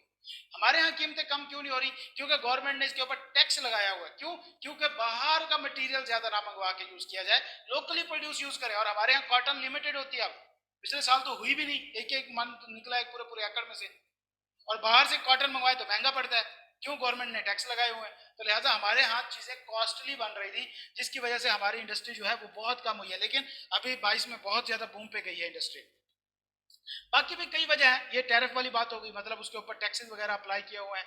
इस तरह stagnant domestic cotton production, stagnant से मुराद होता है चिपकी हुई, मतलब कम, थोड़ी, रिड्यूस्ड, स्टैग्नेंट सख्त, रिजिड, ओपन मार्केट नहीं है, ओपन सप्लाई नहीं है, उसकी वजह से भी, लिमिटेड सप्लाई होने की वजह से, इस तरह limited number of value added products, बाकी साथ में प्रोडक्ट्स भी अवेलेबल नहीं है जो वैल्यू एड करें, वगैरह वगैरह वगैरह, ये सारा आप पढ़ लें। अब इसके बिजनेस को हम अभी ऊपर देख चुके हैं, एक बार फिर पढ़ लेते हैं। पहला स्टेप क्या है, रॉ मटेरियल सोर्सिंग। पहला स्टेप क्या होता है बिजनेस में, रॉ मटेरियल खरीदना, उसको सोर्सिंग करना, उसकी परचेज करना। फिर स्पिनिंग होता है, क्या करते हैं हम, उसकी पेंटी लगाते हैं अच्छे तरीके से, और वो रुई को बीजों से अलग अलग कर करके यार्न में तब्दील करते हैं। यार्न क्या है, ये रफ मटेरियल होता है जो अब तकरीबन धागा बनने के लिए तैयार है। फिर वेविंग में जाता है। वेविंग क्या प्रोसेस है जी बेटा, पोलिस्टर, ये कॉटन, यार ये तकिए कभी देखे वो जो नरम नरम होते हैं बिल्कुल सॉफ्ट, प्लास्टिक के, अब वो पोलिस्टर ही होती है ना। पोलिस्टर के भी कपड़े बनते हैं, ये शाइनी चमकीले कपड़े होते हैं बहुत ज्यादा, खासतौर पर मिरासी पहने फिर रहे होते हैं नट, बहुत शाइनी से होते हैं ना वो, इस तरह रेशम के कपड़े लगते हैं, लेकिन वो प्लास्टिक होता है, पोलिस्टर से बने होते हैं। ठीक है, अच्छा जी, नहीं नहीं वो और चीज है, ये और चीज है, वो पोलिस्टर और चीज होती है, पोलिस्टर वो पाउडर होता है। हाँ पोलिस्टर, हाँ ये उसमें भी कह सकते हैं। फिर वेविंग में जाता है, थर्ड स्टेप वेविंग होता है। इसमें क्या होता है कि ये जो यार्न थ्रेड, रफ थ्रेड बनाया गया, इसको वेव्ड फ्रॉम चिरीज, यार एक ये वर्ड है बड़ा अजीब सा, इसका मतलब क्या है कि आप इस तरह कह सकते हैं, ऐसा धागा जो अनकंट्रोल्ड है, मतलब ना तो अभी आपने उसकी लेंथ डिसाइड की है, ना विड्थ डिसाइड किया, ना उसका कलर साफ है, एक रफ सा धागा है, एक रफ सा धागा है, वो यहाँ पे तैयार होता है। फिर रैपिंग में जाता है। रैपिंग में क्या होता है बेटा, उसका साइज सेट किया जाता है, उसका कलर सेट किया जाता है, उसको जरूरत के मुताबिक फोल्ड किया जाता है। ये आपने पढ़ने हैं, इसके अंदर छोटी छोटी टर्म्स मौजूद हैं, ये आपने सारी पढ़नी है, इनके अंदर टर्म्स मौजूद है, एमसीक्यूज इसमें से बनने हैं, बहुत इंपॉर्टेंट टॉपिक है। थर्ड स्टेप होता है प्रोसेसिंग का, कि ये जो हमारा रफ फैब्रिक होता है, फिर हम उसको क्या करते हैं, साइजिंग करते हैं। इसमें क्या होता है कि हम उसको अपनी जरूरत के मुताबिक, धागे को जरूरत के मुताबिक अमेंड करते हैं। मतलब हो सकता है पीछे रफ धागा है वो मोटा हो, हमने एक बारीक कपड़ा बनाना है उसके लिए तो बारीक धागा चाहिए, या हमने मोटा कपड़ा बनाना है उसके लिए और धागा चाहिए। तो जब धागा हमारे पास होता है ना, वो मैक्सिमम साइज का होता है, मतलब उससे आप जर्सी भी बना सकते हो। लेकिन अगर हमने उसे कपड़ा बनाना है तो उस धागे को हमने प्रॉपर बर्न करना होता है, उसको छोटा करना होता है, बारीक करना होता है, तो वो जला के बारीक किया जाता है। ठीक है, इसी तरह फिर हमने डिसाइजिंग करनी है, उसकी साइज को स्कोरिंग करनी होती है। इसमें क्या होता है, केमिकल वगैरह से हम उसको वॉश करते हैं, उसको प्रॉपर तरीके से साफ करते हैं, फिर उसको ब्लीचिंग करते हैं, कलर करते हैं, डाइंग, फिर अपनी मर्जी का जो कलर हो वो करते होते हैं इसके अंदर, और फिर हमने इसको फिनिश करना होता है, हमने उसको प्रॉपर मार्केटेबल कपड़े की फॉर्म में दे देना होता है। तो ये हमारा प्रोसेसिंग होती है, फिर वो कपड़ों के थान बन जाते हैं। नॉर्मली ये किस काम के लिए आता है, गारमेंट मैन्युफैक्चरिंग के लिए यूज होता है। ठीक है, हम इसे गारमेंट बनाते हैं। अब इसके अंदर एक सबसे इंपॉर्टेंट फंक्शन होता है quality control and quality audit का फंक्शन, कि कपड़े की क्वालिटी को मेंटेन करना। तो वो कौन कौन से काम देख रहा होता है, सबसे पहले कटिंग देख रहा होता है कि जो धागा है वो प्रॉपर साइज का है, प्रॉपर तरीके से कट हुआ है या नहीं हुआ, प्रॉपर तरीके से उसकी कटिंग है कि नहीं है। फिर स्टिचिंग को देखता है कि जो स्टिचिंग है वो ठीक है या नहीं है। अब बात हम देखते हैं, एक ऐसा मटेरियल होता है हमारे यहाँ से, ये जो पैंट्स होती है ना, ये लिवाइस की पैंटें, हमारा क्लाइंट है लिवाइस, इसकी पैंटें बाहर जाती है, टोटल एक्सपोर्ट होती है, हमारे यहाँ बनती है, बाहर जाती है, लोकली बिकती ही नहीं है, बहुत महंगी होती है, अच्छी खासी महंगी होती है। लिवाइस बहुत बड़ा ब्रांड है भाई, लेकिन वही पैंट्स क्या होता है कि अगर किसी एक पैंट के अंदर छोटा सा स्टिच भी ये यूं सीधा जा रहा है, टेढ़ा है ना, वो रिजेक्ट कर देते हैं।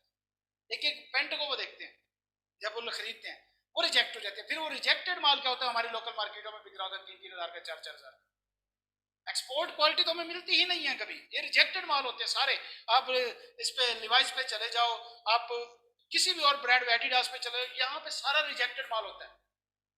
अब सानू की पता क्वालिटी की होती है, ठीक है, तो लिहाजा वो पूरे की पूरी शिपमेंट रिजेक्ट हो जाती है, फिर वो यहाँ पे आके 2-3 हज़ार में बिकती है। तो हमारा क्योंकि क्लाइंट हमें वो 1200 की 800 की भी मिल जाती है।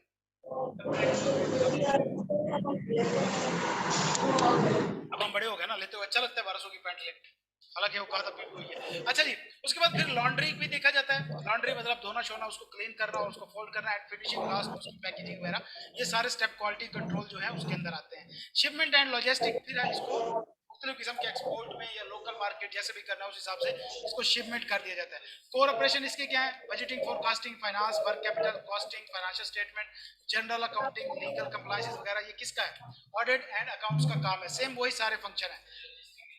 लॉजिस्टिक्स से मुराद बेटा ट्रांसपोर्टेशन है, ठीक है, एक जगह से दूसरी जगह पहुंचाना। नेशनल लॉजिस्टिक सेल, कभी ये नहीं देखा एनसीएल के ट्राले, एनएलसी के ट्राले जो होते हैं, एनएलसी के ट्रेने होते हैं वो पीले रंग के जो ट्राले, नेशनल लॉजिस्टिक सेल तो इसलिए होता है। आप माइक म्यूट करें पुत्र, किसी का माइक चल रहा है यार, माइक ऑफ कर दो। हाँ मैं भी वही कह रहा था उसामा, चार्ट देखने से पहले ही, किसका माइक ऑन है, एक मिनट मुझे देखने दो जरा, बाकी जो भी था। अच्छा जी, इधर ही बैठा लेकिन वो छुप गया माइक ऑफ करके। अच्छा जी, सेल्स एंड मार्केटिंग फंक्शन का क्या काम है, जाहिर सी बात है मार्केटिंग करना, सेल करना। तो हमारी जो एक्सपोर्ट है यूएसए को है 2.451 बिलियन रुपीस की है, ठीक है, जिसके अंदर हमारी टोटल रेडीमेड गारमेंट्स की जो है वो यूएस डॉलर में 2.45 बिलियन डॉलर है, ठीक है। हमारी रेडीमेड गारमेंट्स की एक्सपोर्ट कितनी है, 2.45 बिलियन डॉलर, जिसमें 23% हम अमेरिका को भेजते हैं, 14% स्पेन को भेजते हैं, यूके को 13% होती है, जर्मनी को 13% एंड बेल्जियम को 6.97% जाती है। बाकी भी सारा इस तरह बेडवेयर का, टेक्सटाइल का एंड कॉटन का आपने देख लेना कि कितने कितने परसेंट हम एक्सपोर्ट करते हैं, ये वाला ठीक हो गया। हेल्थ एंड सेफ्टी एनवायरनमेंट भी वही चीज है। लो जी, हमने उसको कॉटन वाला काम घुमा दिया, हमने खा पी भी लिया उससे। अब हम उसे कहते हैं चलो जी हम आपको फार्मास्यूटिकल इंडस्ट्री दिखाते हैं। वो कहते मैं थक गया हूँ भाई, यार छोटी सी इंडस्ट्री है, ये गए और यूं है। कहते क्यों, हमने कहा बाकी सारी चीजें तो सेम ही होनी है, फंक्शन वगैरह सारे सेम होने हैं, बस हमने यही देखना है थोड़ा सा कि डिफरेंट क्या है उसमें, स्कोप लिमिटेशन वगैरह, जाहिर बात है इनमें से जाना है। तो फार्मास्यूटिकल इंडस्ट्री पाकिस्तान के अंदर 650 कंपनीज इस वक्त ऑपरेट कर रही हैं। भाई देखो ना, सीधी सी बात है, काम मैन्युफैक्चरिंग का दिखाना यार, वो बड़ा बनाएगा हमें क्या देगा उसमें से, मुझे ये बताओ, और उसके क्या अकाउंट्स या ऑडिट होंगे, तो हमें उसे बड़ा काम कराना है ना ताकि हमें ज्यादा मिले, हम तो अपना फायदा देख रहे हैं ना, ठीक हो गया ना, ओके। तो हमने क्या किया, 650 कंपनीज इस वक्त पाकिस्तान के अंदर हैं, जिसमें से जस्ट 30 कंपनीज मल्टीनेशनल हैं, बाकी लोकली। ब्रेक दे दे बेटा, बस इस पॉइंट को मैं कंप्लीट करके फिर ब्रेक देता हूँ, इस पॉइंट को 2 मिनट दे दे मुझे। 650 टोटल कंपनीज हैं, 30 मल्टीनेशनल है, बाकी क्या है, 2 नंबर पैनाडोल बना बना के बेच रही है। हमारे यहाँ कफ सिरप, ये मेरे ख्याल में 650 में एक मेरा रिश्तेदार भी है, वो भी कफ सिरप बना के बेचता है, उसकी फैक्ट्री है घर के अंदर लगाई उसने, वो भी इतनी सी डब्बी लाता है, उसको कढ़ाई में डालता है, फिर बोतलें पैक करके भेज देता है हकीमों को और उधर उधर। तो हो सकता है 685 में वो भी, और हो सकता है कहीं वो मल्टीनेशनल में आ गया हो भाई अब तक। तो खैर बाकी सारे जो है सर, आज कोई ब्रेक नहीं, ठीक है बेटा, मुझे भी आइडिया है, लेकिन कोई नहीं, हम 5 मिनट की ब्रेक ले लेते हैं। मेरे पे भी रैम करो यार, मैंने पेशावरी चप्पल पहनी है, इसका सोल बहुत सख्त होता है, और मेरा वजन भी ठीक ठाक है, तो पैर में थोड़ा सा कांपे टांग जाती है, ठीक है। 5 मिनट में मिलते हैं जल्दी से, 1:05 नहीं, चलो 7 कर लो, 12 मिनट पे, ठीक है बच्चा। तमाम स्टूडेंट यहीं पे रहेंगे, कितने हैं, 1 मिनट, 16 बैठे हैं, 16 के 16 वापस होंगे तो क्लास स्टार्ट होगी, नहीं तो नहीं होगी। यहाँ पे ना मैच हो रहे हैं हमारे घर में, और उसकी वजह से नेट डिस्टर्ब है, तो ये 4 दिन है, अल्लाह ताला हमारे हाल पे रहम करे। खाने के हमारे पास पैसे हैं नहीं, और मैचें जो है हम वो देख रहे हैं। अच्छा जी, 650 कंपनीज टोटल हैं, जिसमें से 30 मल्टीनेशनल हैं। हमारी तकरीबन 1% जो हमारी इकोनॉमी है उसके अंदर फार्मास्यूटिकल कंपनीज का 1% हिस्सा है। हमारी जितनी भी टोटल इकोनॉमी है, हमारी जीडीपी है, उसके अंदर 1% जो है वो गवर्नमेंट का हिस्सा इसके अंदर शामिल है। पाकिस्तान है 759 फार्मास्यूटिकल मैन्युफैक्चरिंग इंक्लूडिंग दोज 25 जो है मुख्तलिफ कंट्रीज वगैरह जो है यहाँ पे मल्टीनेशनली काम कर रहे हैं वगैरह वगैरह। ये सारा कुछ आपने एक बार पढ़ना है, मुख्तलिफ कंपनीज के नाम है यहाँ पे और मुख्तलिफ यहाँ पे। साइलेंट फीचर क्या होते हैं? पहले नंबर पे सेल्स इंसेंटिव्स। यार इसमें बहुत मार्जिन है भाई, फार्मास्यूटिकल कंपनीज में बहुत मार्जिन है। मेरे बड़े भाई जो हैं वो साथ में एमफिल डीवीएम भी हैं प्लस असिस्टेंट एजुकेशन ऑफिसर हैं, तो उनको मेडिसिन वो मिलती होती है कंपनीज की तरफ से। वेटरनरी डॉक्टर हैं, तो ये सिपरेट की इतनी सी बोतल 60 रुपए की मिलती है, उनको 15 रुपए की मिलती है। अब मेडिकल स्टोर से जो 60 रुपए की लेते हैं, ये 15-16 रुपए की होती है सारी। बहुत मार्जिन है मेडिकल स्टोर में, तो बहुत ज्यादा मार्जिन है ना, तो लिहाजा सबसे पहले ये सेल इंसेंटिव है। दूसरे नंबर पे भैया ये ओपन मार्केट है, जितनी दवाइयां उतनी कम है, हर वक्त शॉर्टेज चल रही होती है, ठीक है। और इसी तरह जो मेडिकल रिप्रेजेंटेटिव होते हैं उनको फिक्स्ड सैलरी भी दी जाती है, साथ में सेल्स इंसेंटिव भी। आप कभी गए डॉक्टर्स के पास तो देखो वहां पे कुछ लोग हाथ में बैग लेके खड़े होते हैं या फिर रहे होते हैं, वो मेडिकल रिप्रेजेंटेटिव होते हैं ना, वो बेसिकली मार्केटिंग के लोग होते हैं जिसको सेल रिप्रेजेंटेटिव कहते हैं, ठीक है। वो वहां पे जाके डॉक्टर को बताते हैं कि सर ये हमारी मेडिसिन है, इसका ये कॉम्बिनेशन है, इसके ये फायदे हैं, आप काइंडली से रिकमेंड करें। ये वो है जो मैं बता रहा हूँ। बेसिकली होता क्या है सर, ये हमारे 400 आप कस्टमर को रिकमेंड कर दे 30% आपका, अगर हमारी सेल जो है वो 10% बूस्ट करा दे तो उम्रा हम आपको करा देंगे। सीरियस में? और जाहिर बात है जो इसको उम्रा करा रहा है वो पैसे कहां से निकालेगा? हमारी जेब से तो निकालेगा ना, अपने प्रॉफिट में से तो नहीं देने वाला। बिजनेसमैन कभी प्रॉफिट में से हिस्सा नहीं देता होता, तो दिमाग खराब नहीं होता। तो डॉक्टर्स को इसलिए इंसेंटिव दिए जाते हैं, गाड़ियां देते हैं, गिफ्ट होते हैं, बड़े बड़े विजिट्स होते हैं, टूर होते हैं फंडेड। दूसरे नंबर पे payment to drug regulatory authority, कुछ पेमेंट्स वगैरह ड्रग रेगुलेटरी अथॉरिटी को भी की जाती है। नंबर 1 तो भैया एनुअल लेवी, एक तो टैक्स लगता है उसके ऊपर, लेकिन एनुअल रिसर्च फंड में 1% इनको अपना लेवी टैक्स को ही कहते हैं, ठीक है। टैक्स की एक टाइप है जो आपके प्रॉफिट के ऊपर लगती है, उसको लेवी भी कहा जाता है, ठीक हो गया। ये टैक्स का कंसेप्ट है, हम वहां पे पढ़ेंगे। इनको 1% लेवी अपनी गवर्नमेंट को देनी होती है। सेम इस तरह न्यू ड्रग रजिस्ट्रेशन फीस की, जब भी कोई नई ड्रग यहाँ चर्च की बात नहीं हो रही, ठीक है, ड्रग से मुराद मेडिसिन है, किसी किस्म की मेडिसिन। अगर देखो बेटा ये जो ड्रग्स मंशियात है ये भी बेसिकली मेडिसिन ही है। मेडिसिन है क्या? कोई भी चीज जो आपको फायदा दे। फायदा क्या चीज देती है? जब वो रीजनेबल मिकदार में हो। अनरीजनेबल कोई भी चीज वो नशा है, कुछ भी हो वो नशा है। आपका जनाब जी जनून है, आपकी आदत है, आपका कुछ भी है, मोबाइल है, वो ड्रग है, वो नशा है।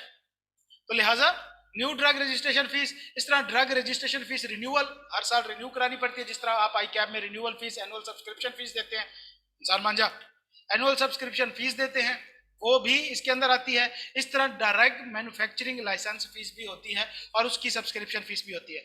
हेल्थ केयर प्रोफेशनल्स को भी पैसे दिए जाते हैं। प्रोफेशनल्स किनको कहा जाता है? डॉक्टर्स वगैरह जो होते हैं इनको ऐसी फीस कहा जाता है। इनको किस चीज के पैसे दिए जाते हैं? क्या ये उनकी ड्रग रिकमेंड करें? नहीं बेटा, इनको मुख्तलिफ किस्म की स्पीचेस के लिए, मुख्तलिफ किस्म की आइडियाज के लिए मीटिंग में बुलाया जाता है, इनसे पूछा जाता है, फीडबैक कस्टमर्स का इनसे लिया जाता है, इम्पैक्ट लिया जाता है मेडिसिन का, तो फिर इनको उसके लिए पैसे दिए जाते हैं। इस तरह sales, invoicing, delivery and receipt of collection वगैरह, तो ये हमेशा क्रेडिट के ऊपर चलता है। नॉर्मली मेडिकल स्टोर हमेशा क्रेडिट के ऊपर होते हैं, वो आते हैं, दवाइयां रख जाते हैं, बिक जाती हैं तो उनको पैसे ले जाते होते हैं, तो लिहाजा ये भी पूरा डिपार्टमेंट होता है। इस तरह साइंटिफिक इंफॉर्मेशन इसमें सबसे इंपॉर्टेंट होती है। साइंटिफिक इंफॉर्मेशन रिसर्च, ये पूरा डिपार्टमेंट होता है जो कि रिसर्च कर रहा होता है, जिसमें प्रैक्टिशनर भी इंक्लूड होते हैं, रिप्रेजेंटेटिव भी इंक्लूड होते हैं, रिसर्चर भी इंक्लूड होते हैं एंड प्रोफेशनल्स भी इंक्लूड होते हैं। क्लिनिकल ट्रायल्स भी होते हैं इसके अंदर, एक डिपार्टमेंट पूरा होता है। जब भी कोई नई प्रोडक्ट बनती है तो गधों के ऊपर, चूहों के ऊपर टेस्ट किया जाता है, ठीक है, वो क्लिनिकल ट्रायल कहा जाता है। इंसानों के ऊपर भी टेस्ट होता है, जिस तरह के कोविड सिर्फ पाकिस्तान में टेस्ट हुई थी। जब ये शुरू में कोविड आई थी, एंड आई थिंक अभी तक भी आर्मी के किसी बंदे को कोविड वैक्सीन नहीं लगी। आप इस चीज को कंफर्म कर लीजिए। आईएसआई के किसी एजेंसी के बंदे को वैक्सीन नहीं लगी, ये भी आप कंफर्म कर लीजिए। क्यों नहीं लगी? क्यों? ये अभी क्लिनिकल ट्रायल बेसिस के ऊपर है। अभी तक कोई वैक्सीन कंफर्म हुई ही नहीं, कोविड की आई नहीं है। ये सब ट्रायल्स अन्नेवा पाकिस्तान में करा रहे हैं। इतनी बड़ी बड़ी खेपें मुफ्त में क्यों आ रही है हमें? हमारे मामे लगता है अमेरिका ना कर मामा लगता हो ना, आपकी अम्मी डोनाल्ड ट्रम्प की सिस्टर है क्या? हाँ, आखिर कोई ना कोई वजह है ना कि वो हमारे गट्टू भर भर के, जहाज भर भर के भेज रहे हैं। बेटा वो यहाँ पे ट्रायल हो रहे हैं। हाँ, हमारे ऊपर तुम जानो, आपने पैसे देने हैं, जब पैसे देने तो फिर गुलाम हो।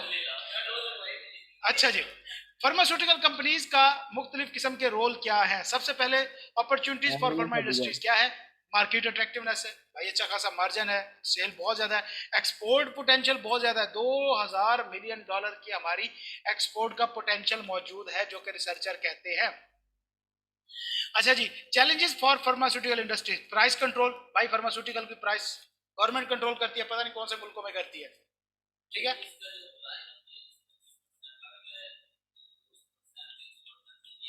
गवर्नमेंट की अप्रूवल के बगैर नहीं बढ़ती बेटा, अप्रूव्ड होती है गवर्नमेंट से। तो चोर तो बैठे हैं ना बीच में, हैं बस बढ़ जाती है। इंपोर्ट खत्म हो गई थी, इंपोर्ट पे पाबंदी हो गई थी जब ये कोविड आया था, रॉ मटेरियल बाहर से मंगवाना होता है, वो एक्सपेंस हो गया था। बाकी पाकिस्तान है भैया। हाँ, आप जाके उनसे पूछो, वो जब आपको बैठ के अपने दुखड़े सुनाएंगे, आप कहेंगे सिर्फ 200% बढ़ाया है यार। सर एक स्टूडेंट ने नेम देखें क्या लिखा हुआ है, एक मिनट बता दे।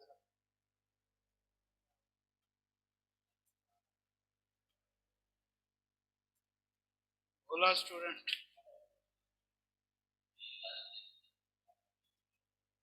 थोड़ा प्यो यार, ये क्या है? ये क्या बकवास है बच्चा? बेटा अगर आपका नाम गलती से लिखा हुआ है और आपको नहीं पता ये कैसे चेंज करना है, तो ये एक एक्सेप्शन है। नहीं तो एक चीज ध्यान में रखें बेटा कि अच्छा इखलाक अच्छे खून की अलामत होता है। ये हरकत क्या है यहाँ पे? जस्टिफिकेशन दे दें अगर दे सकते हैं तो। आपका आपको अच्छा जी, कोई मसला नहीं बेटा।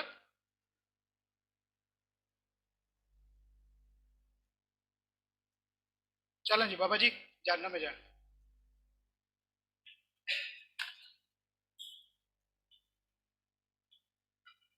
अबू जी किधर गए? अच्छा जी, चले जी, कोई नहीं।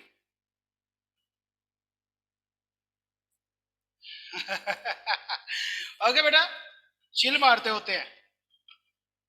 आपको नहीं पता, आपको नहीं पता बेटा, आपको ये फ्री सेशन देख के कहाँ कहाँ पे किस किस के साथ हम पंगा ले रहे हैं।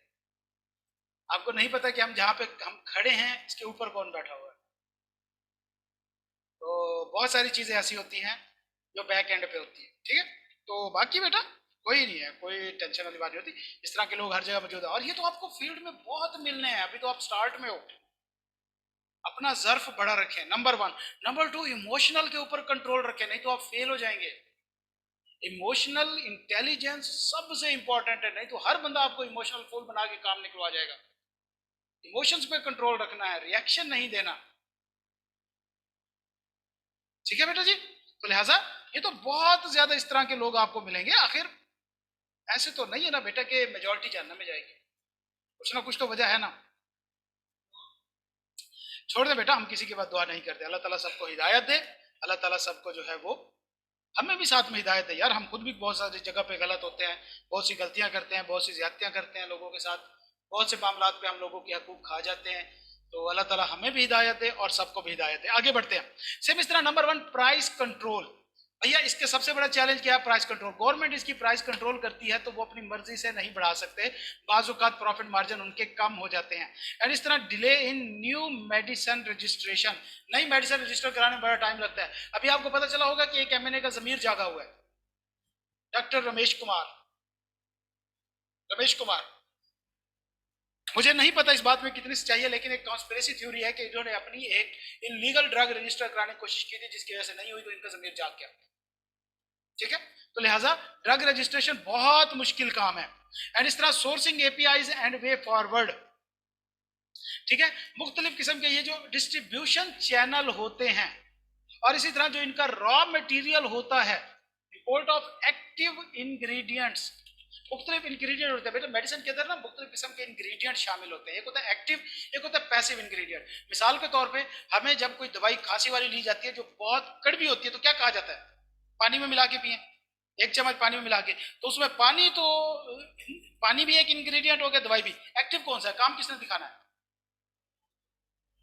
एग्जैक्टली हम जो ये होम्योपैथिक की गोलियां खाते हैं मीठी मीठी छोटी सी, कभी खाई हैं? वो किस चीज की बनी होती है? ग्लूकोज की होती हैं, ग्लूकोज की होती हैं, लेकिन उसमें एक्टिव इंग्रेडिएंट क्या होता है, वो जो उसमें ड्रॉप्स डाल के देते हैं। तो लिहाजा हर मेडिसिन के एक्टिव इंग्रेडिएंट महंगा होता है, पैसिव इंग्रेडिएंट सस्ता होता है। तो लिहाजा हर प्रोडक्ट में एक एक्टिव इंग्रेडिएंट होता है, जिसकी वजह से उसको सोर्स करना बड़ा मुश्किल होता है, क्यों पाकिस्तान के अंदर नहीं होता। नॉर्मली हमें इंडस्ट्री जो है वो इंपोर्ट कराना पड़ता है, ज्यादातर इंडिया जो है 60% उसका वो बनाता है। तो ये हमारी फार्मास्यूटिकल इंडस्ट्री का जो काम है। चलें जी, हमने उसको मेडिकल इंडस्ट्री से निकाला, अब हम उसको लेके जा रहे हैं oil and gas exploration. Oil and gas भी बिल्कुल इंटरेस्टिंग है, जिस तरह की बिजली का है। क्या स्टेप होता है भैया? सबसे पहले तो क्या है, अपस्ट्रीम, मतलब चीजें परचेज होनी है, ऑयल आना है, ऑयल और गैस वगैरह हमारे पास नॉर्मली जो है वो कराची पोर्ट पे आते हैं, वहां से फिर ये कहाँ पे जाते हैं, रिफाइनरीज वगैरह में जाते हैं। जो तेल होता है वो रिफाइनरीज में जाता है, या रिफाइंड तेल, आप देखो ना स्टेप है, हमारे यहाँ 2-3 तरह से चीजें होती हैं। एक तो है आप एक्सट्रैक्ट कर रहे हो रॉ ऑयल जमीन से, ठीक है, हमारे यहाँ पाकिस्तान से निकलता भी है तेल। एक है आप बाहर से इंपोर्ट कर रहे हो। अब इंपोर्ट भी 2 तरह से होता है, एक कर्ड ऑयल होता है, मतलब जिसको रॉ ऑयल कहा जाता है, और एक रिफाइंड ऑयल होता है, जिसके मतलब पेट्रोल मंगवा लिया, डायरेक्ट डीजल मंगवा लिया, तो वो होता है। अगर तो वो एक्सट्रैक्टेड है तो सबसे पहले एक्सट्रैक्टेड करके वो जाएगा रिफाइनरी में। इसी तरह कर्ड ऑयल है तो वो भी डायरेक्ट रिफाइनरी में जाएगा, ऐसी बात है। लेकिन अगर वो रिफाइंड ऑयल है तो वो फिर डायरेक्ट डिस्ट्रीब्यूशन कंपनीज के पास जाएगा। डिस्ट्रीब्यूशन कंपनीज क्या है? पेट्रोल के केस में पीएसओ है, पीएलएल है, टोटल है, वगैरह वगैरह। गैस के केस में एसएसजीएल, एसएनजीपीएल, ये 2 कंपनीज हैं। तो लिहाजा यहां से भी रिफाइन हो गए, फिर पेट्रोल डीजल इनके पास आता है, यहां से भी आता है।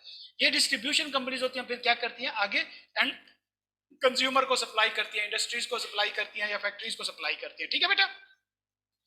तो लिहाजा ये इसका एक सिस्टम होता है। यहाँ पे चार्ट मौजूद है, आप इसको थोड़ा सा समझ लीजिएगा। पहला स्टेप क्या है? Petroleum supply chain, upstream. ये वो है जहां पे अपस्ट्रीम क्या होता है, परचेजिंग एक्टिविटीज, ठीक है। क्या होता है petroleum supply chain infrastructure in Pakistan start from port facilities eight Karachi. हमारी पोर्ट्स पे आता है, ये सड़क के जरिए नहीं आता, जहाज के जरिए नहीं आता, ये बहरी जहाजों के जरिए आता होता है। कर्ड ऑयल आता है, या वाइट ऑयल प्रोडक्ट आती हैं, या इस तरह लो सल्फर फर्नेस ऑयल, ये फर्नेस ऑयल्स होते हैं जो हमारे पावर प्लांट चलाने के लिए यूज होते हैं, भट्टियां चलाने के लिए यूज होते हैं, कैरोसिन वगैरह आता है कराची पोर्ट वगैरह पे, और फिर वहां से ये आगे भेजा जाता है। मिड स्ट्रीम क्या है? ये दरमियान वाले वो लोग होते हैं जो डिस्ट्रीब्यूशन कर रहे होते हैं। डाउन स्ट्रीम क्या है? जो नीचे कस्टमर को भेज रहे होते हैं, ठीक है। ये जो मिड स्ट्रीम कौन कर रहे होते हैं? ये जो बड़े बड़े ट्राले जा रहे होते हैं, टैंकर जा रहे होते हैं पीएसओ के पेट्रोल पंप पे देने। पीएसओ का पेट्रोल पंप तो डाउन स्ट्रीम हो गया, क्यों, डायरेक्ट कंज्यूमर को दे रहा है। ये जो बीच में सप्लाई वाला काम है, ये जो कर रहा होता है, डिपो होते हैं इनके डिपो होते हैं बेसिकली। वो जो डिपो जो होता है वो मिड स्ट्रीम होता है। गैस सप्लाई चेन क्या होता है? सेम इस तरह कराची में गैस आती है, फिर मुख्तलिफ किस्म की डिस्ट्रीब्यूशन कंपनीज में जाती है, और वहां से फिर जनरल पब्लिक को या कंज्यूमर को मिलती है। साइलेंट फीचर क्या है? Land acquisition. देखो बेटा, पेट्रोल एक्सट्रैक्ट करना या गैस एक्सट्रैक्ट करनी है, आपको सबसे पहले लैंड चाहिए, जमीन चाहिए। और जहां पे एक्सट्रैक्शन होती है, जमीन का बहुत बेड़ा गर्क होता है, बहुत गहरी एक्सट्रैक्शन होती है, ड्रिलिंग होती है, खोदते हैं, सर्च होती है। तो लिहाजा नॉर्मली वो जमीन जो होती है वो कंपनी की मलकियत नहीं होती। कंपनी को अगर पता चला है कि यहाँ पे पेट्रोल है तो क्या करेगी? गवर्नमेंट को कहेगी, गवर्नमेंट उस ऑनर से खरीदेगी जिसकी वो जमीन है, फिर वो उस कंपनी को देगी, कंपनी वहां पे एक्सट्रैक्शन करेगी, ठीक है। और जब एक्सट्रैक्शन हो जाती है और कंपनी जाने लगती है, तो फिर रिस्टोर भी करती है कंपनी उस प्लेस को, ठीक हो गया। ऑनर ना दे तो वो, देखो बेटा, पाकिस्तान के अंदर तो लितर पोला चलता है, लेकिन बाहर अगर कुछ अड़ जाते हैं तो फिर वो अड़ जाते हैं। आप चाइना में देखें कि एक घर है दरमियान में, इधर से भी सड़क, इधर उस बंदे ने नहीं जगह दी, नहीं बात खत्म। वो ओनर की मर्जी है। हाँ हाँ, अब पाकिस्तान में तो फिर लितर पोला चलता है ना भाई। पालो लम्या लालो लितर। अच्छा जी, प्रोक्योरमेंट क्या होती है बेटा? परचेजिंग, मुख्तलिफ किस्म के रॉ मटेरियल की परचेजिंग भी हो सकती है, इसमें फैसिलिटीज़ की भी परचेजिंग हो सकती है, ड्रिलिंग मशीन्स वगैरह, ये सारा कुछ इसकी procurement. Health and safety environment हमारी जगह पढ़ चुके हैं। ट्रेनिंग एंड डेवलपमेंट इसका बहुत इंपॉर्टेंट एस्पेक्ट है, तमाम अमला स्टाफ ट्रेन किया जाता है। सोशल वेलफेयर में भी ये बहुत ज़्यादा बढ़ चढ़ के शामिल होती हैं कंपनीज। बाज़ दो कई तरीके से करती हैं, बाज़ एनजीओ को फंडिंग करती है, उस तरीके से भी हेल्थ इन्वायरमेंट सेफ्टी लॉस को कंप्लाई करके भी सोशल वेलफेयर ये करती है।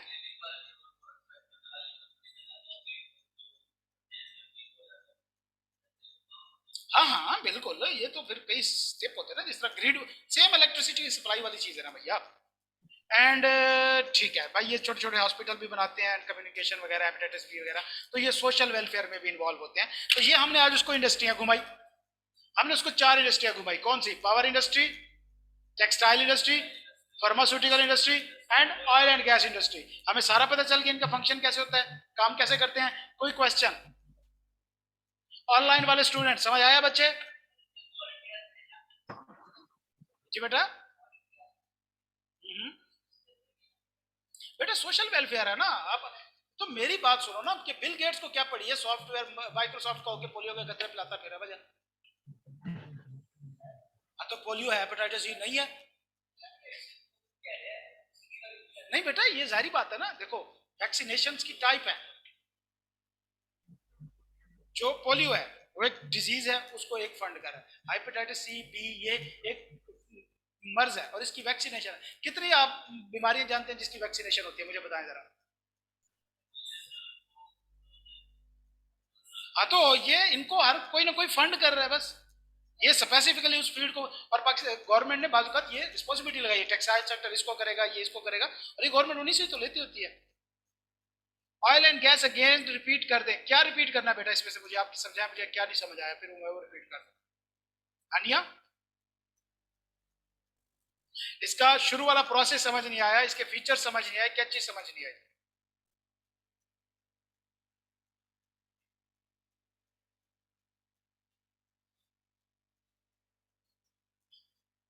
फीचर समझ नहीं आए।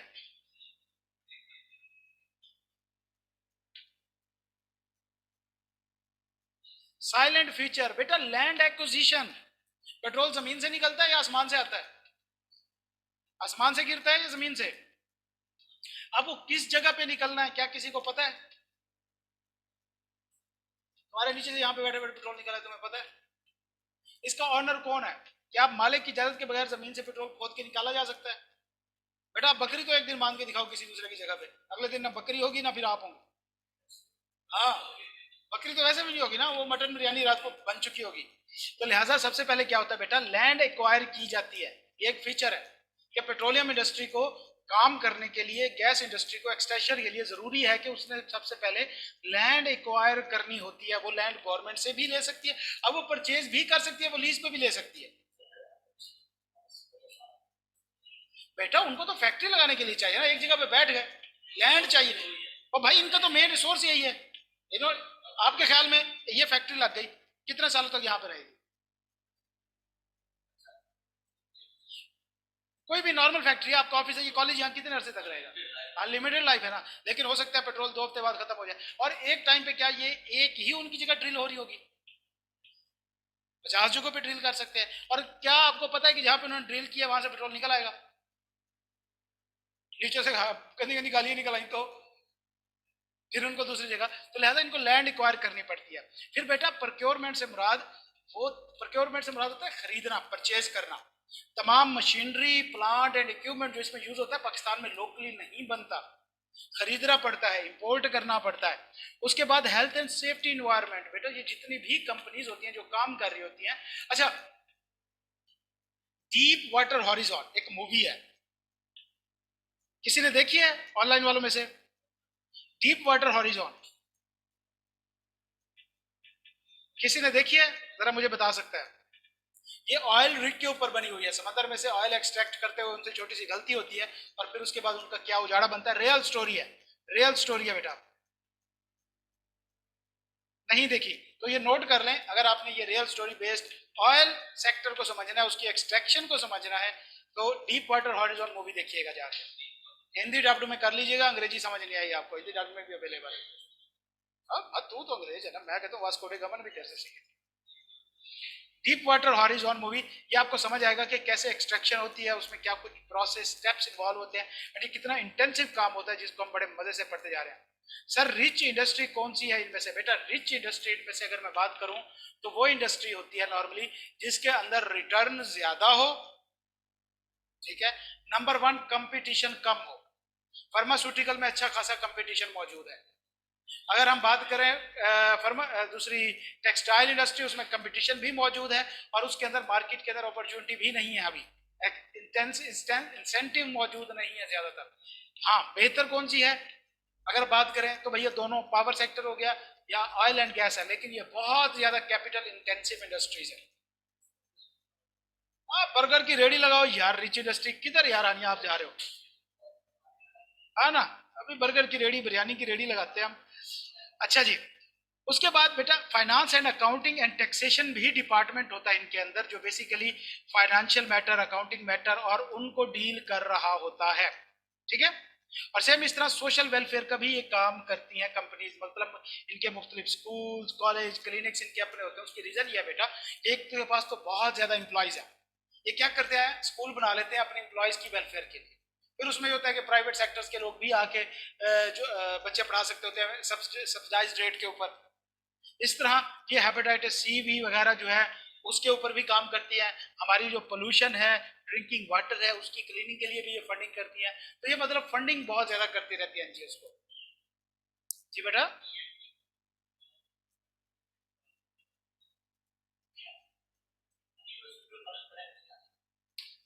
E&P companies have contributed for the last many years in the following areas। तो यार यही कंपनीज होती हैं, सीधी सी बात है। हाँ, ऑयल एंड गैस कंपनीज वाली होती हैं।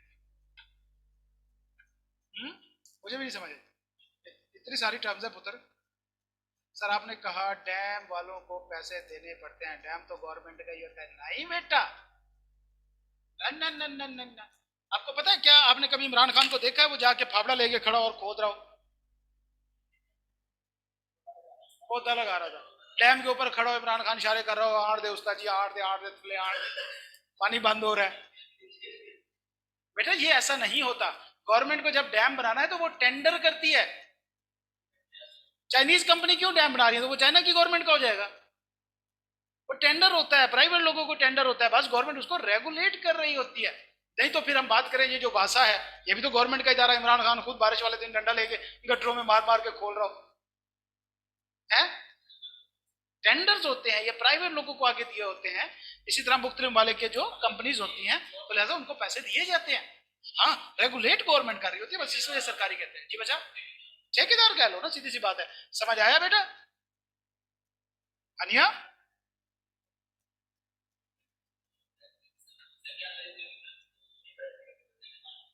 किससे? उनसे, हाँ उनसे ठेका लेती है ना, जिस तरह हमारे टूल प्लाजा ठेके पे होते हैं। अनिया बच्चे क्लियर है ना? ओके, गुड हो गया।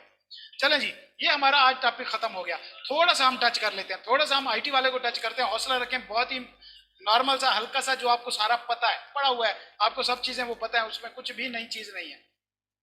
अब मतलब यही देखेंगे सीपीयू वगैरह क्या है और उनके नाम हमने देख लेने हैं कि कौन कौन से नाम है, ताकि हम आधा उसको कर लें। कल हम फाइनेंस और उसको इकट्ठा जो है वो इंशाल्लाह खत्म कर लें, और एक आधा दिन हम बचा लें अपने टेस्ट की डिस्कशन के लिए, एमसीक्यूज की प्रैक्टिस के लिए, और जनरल डिस्कशन के लिए, एंड आपके मेंटोरिंग के लिए, आपके क्वेश्चंस के लिए। एक्सरसाइज वाले भी हम करेंगे, अपने कुछ बने हैं हम उनको भी साथ साथ देखेंगे। मैटर ये नहीं करता कि उनमें से देखना, मैटर ये करना है, ये देखना है कि एमसीक्यूज आते कैसे, कहाँ से आते। मेरे ख्याल में कल हमारा सिर्फ आईटी वाला ही होगा। थोड़ा सा पढ़ लेते हैं बच्चा। अब हम किधर भाग गई है भाई? सर हम अपनी फैक्ट्री कैसे बना सकते हैं, उसमें क्या चीज मेन होती है? बेटा देखो, फैक्ट्री ऐसा कभी भी नहीं होता कि कोई भी बंदा उठे और उठ के फैक्ट्री बना ले जब तक क्या फाइनेंशियल स्ट्रॉन्ग है। कतरा कतरा मिलके दरिया बनता है। लोहार की दुकान थी, फिर आज पूरा पाकिस्तान लूट गए। तो लिहाजा फैक्ट्री बनानी है, आप बना सकते हैं। स्टार्ट घर से लेना होता है हमेशा। या आपके पास बहुत ज्यादा कैपिटल मौजूद है तो फिर कोई भी आप कंपनी रजिस्टर कराएं या फैक्ट्री बनाएं, लेकिन उसके लिए आपके पास एक्सपीरियंस हो, कैपिटल इंटेंसिव चीज है। ओके बेटा जी, इंफॉर्मेशन सिस्टम, कंप्यूटर सबको पता है। कंप्यूटर के कौन कौन से हिस्से होते हैं? एक हार्डवेयर होता है, एक सॉफ्टवेयर होता है। शाबाश। अगर हम बात करें कंप्यूटर सिस्टम के कंपोनेंट कौन से हैं? इनपुट, इनपुट जो हम देते होते हैं, और सीपीयू, ये जो हमारा प्रोसेसर होता है जो इसको प्रोसेस करता है हमारी इंफॉर्मेशन को। आउटपुट, ये जो हमारी स्क्रीन है, ये जो नजर आ रहा है प्रोजेक्टर के जरिए। एंड स्टोरेज डिवाइस, हमारी हार्ड ड्राइव, रैम, यूएसबी वगैरह, ये सारी कुछ। तो ये बेसिकली कंपोनेंट है हमारे किसी भी कंप्यूटर सिस्टम के। इनपुट डिवाइस कौन सी है? जो इंफॉर्मेशन इनपुट करने में हेल्प करती है। आउटपुट कौन सी है? जिससे हम इंफॉर्मेशन आउट करते हैं, बाहर निकालते हैं, जिसमें printer, speaker, screen, visual display, touch screen, projector, ये सारा कुछ आ जाते हैं। मकसद मैं आपको समझाता हूँ आगे चल के, ये भी थोड़ा सा खत्म। तो मकसद क्या, आपके डेली बाहर आ जाने जो कुछ इसमें भी हमने पढ़ना है। सेंट्रल प्रोसेसिंग यूनिट, सीपीयू क्या होता है? ये कंप्यूटर का दिमाग होता है और इसका दिमाग खराब ही रहता है अक्सर, मेरे का तो कम से कम खराब रहता है। अच्छा जी, ये क्या होता है बेसिकली? ये हमारी इनपुट को प्रोसेस करके आउटपुट दे देता है, ठीक है? इनपुट को प्रोसेस करके, से कि मैंने इसको कमांड दी कंट्रोल एक्स की, ये प्रोसेस करेगा और जो मेरी डॉक्यूमेंट है जिसमें मैंने कमांड दी वहां से वो चीजें कट कर लेगा, ठीक है? तो लिहाजा ये क्या ब्रेन होता है। कंप्यूटर हार्डवेयर पार्ट्स की बात करें, ये वो बेटा इंस्ट्रूमेंट होते हैं या ये वो एलिमेंट होते हैं जो कि फिजिकल होते हैं, टेंजिबल होते हैं, जैसे कि कीबोर्ड, स्क्रीन, माउस, चार्जर, ठीक है? ये हार्डवेयर होते हैं। सॉफ्टवेयर क्या होते हैं? जो अंदर होते हैं, इंटेंजिबल होते हैं। इनपुट डिवाइसेस कौन सी होती हैं? कीबोर्ड। कीबोर्ड किस लिए यूज होते हैं? नॉर्मली न्यूमेरिक या नंबर टाइप करने के लिए, इनपुट देने के लिए कीबोर्ड यूज होते हैं। और नॉर्मली ये वायरलेस भी होते हैं, ये केबल के थ्रू भी कनेक्टेड होते हैं, ठीक बात है? जिस तरह हमारा इनबिल्ट है, इनबिल्ट भी होता है, वायरलेस भी होता है, ब्लूटूथ आते हैं कीबोर्ड, और वायर वाला भी होता है। इनबिल्ट ये है, हाँ फिक्स है ना, ये लैपटॉप के अंदर इनबिल्ट होता है।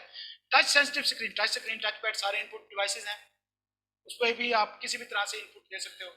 इसी तरह मैग्नेटिक इंक कैरेक्टर रिकग्निशन, अब ये MICR क्या होता है? अब शुरू हो गया ना काम, पता चल जाएगा। MICR magnetic ink character recognition, ये क्या होता है बेटा? कि हमारा ATM है आपके पास,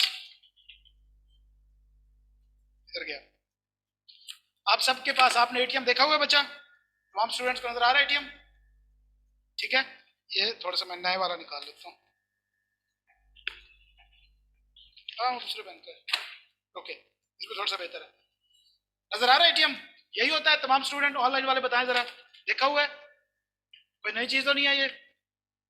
इसमें पैसे नहीं है, मैं इसलिए निकालू ना उसको, पैसे नंबर नोट कर लो, पैसे सारे ABL का है। अच्छा, इसके पीछे ये जो ब्लैक पट्टी है, ये बेसिकली क्या है? पट्टी है, शाबाश।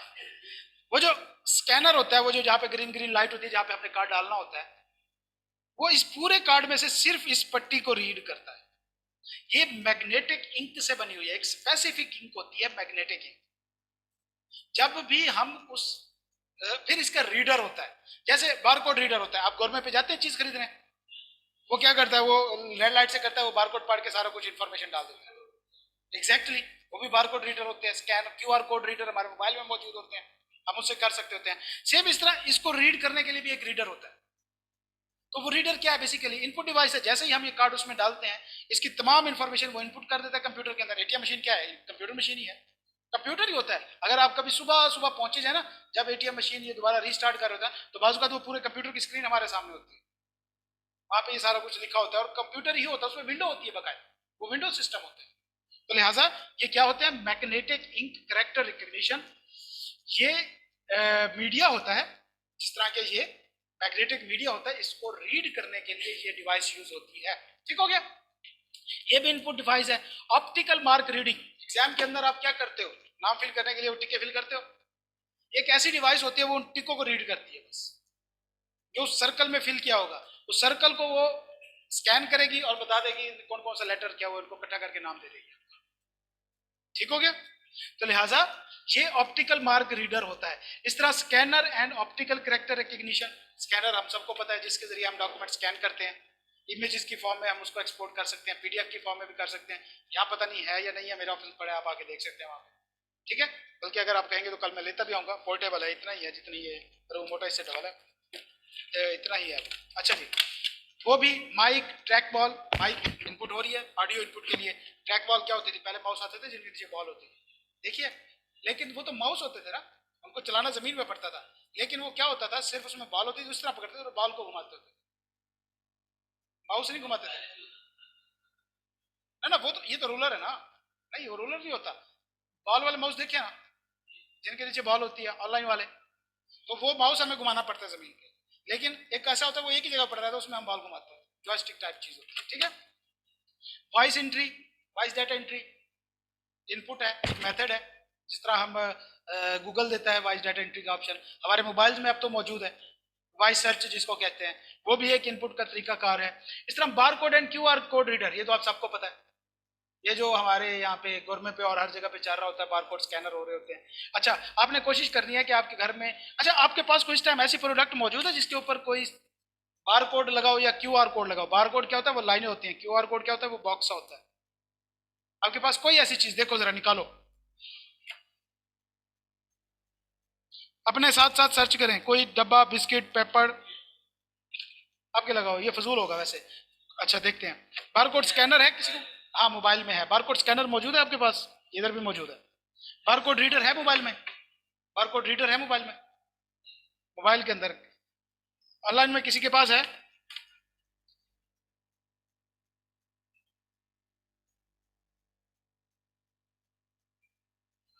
एक मिनट दीजिए बच्चा, मैं देखता हूँ, शायद मेरे पास पड़ा हो। मेरे पास, डाउनलोड कर लो। Q R and barcode reader मेरे पास पड़ा है, मैं आपको दिखाता हूँ ये कैसे काम करता है। ये मेरी लाइनें मिटी हुई हैं, किसी के ऊपर लाइनें क्लियर हैं तो वो दिखाओ। बेटा क्या होता है, बारकोड रीडर नहीं है, डाउनलोड कर लेते हैं। अब सारा इसको प्रैक्टिस कीजिएगा। ये जो हमारा बारकोड होता है ना, इसके अंदर इंफॉर्मेशन होती है हमारी सारी डिवाइस की।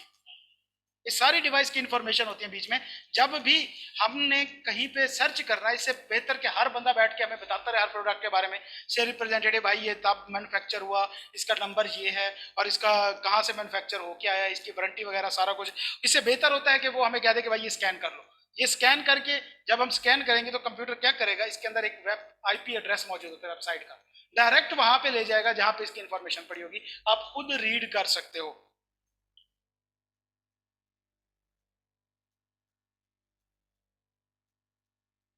चले भाई,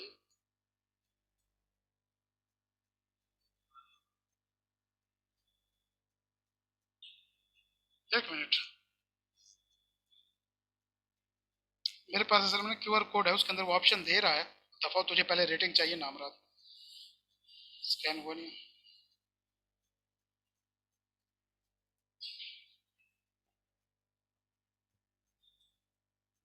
एक मिनट देखते हैं जरा,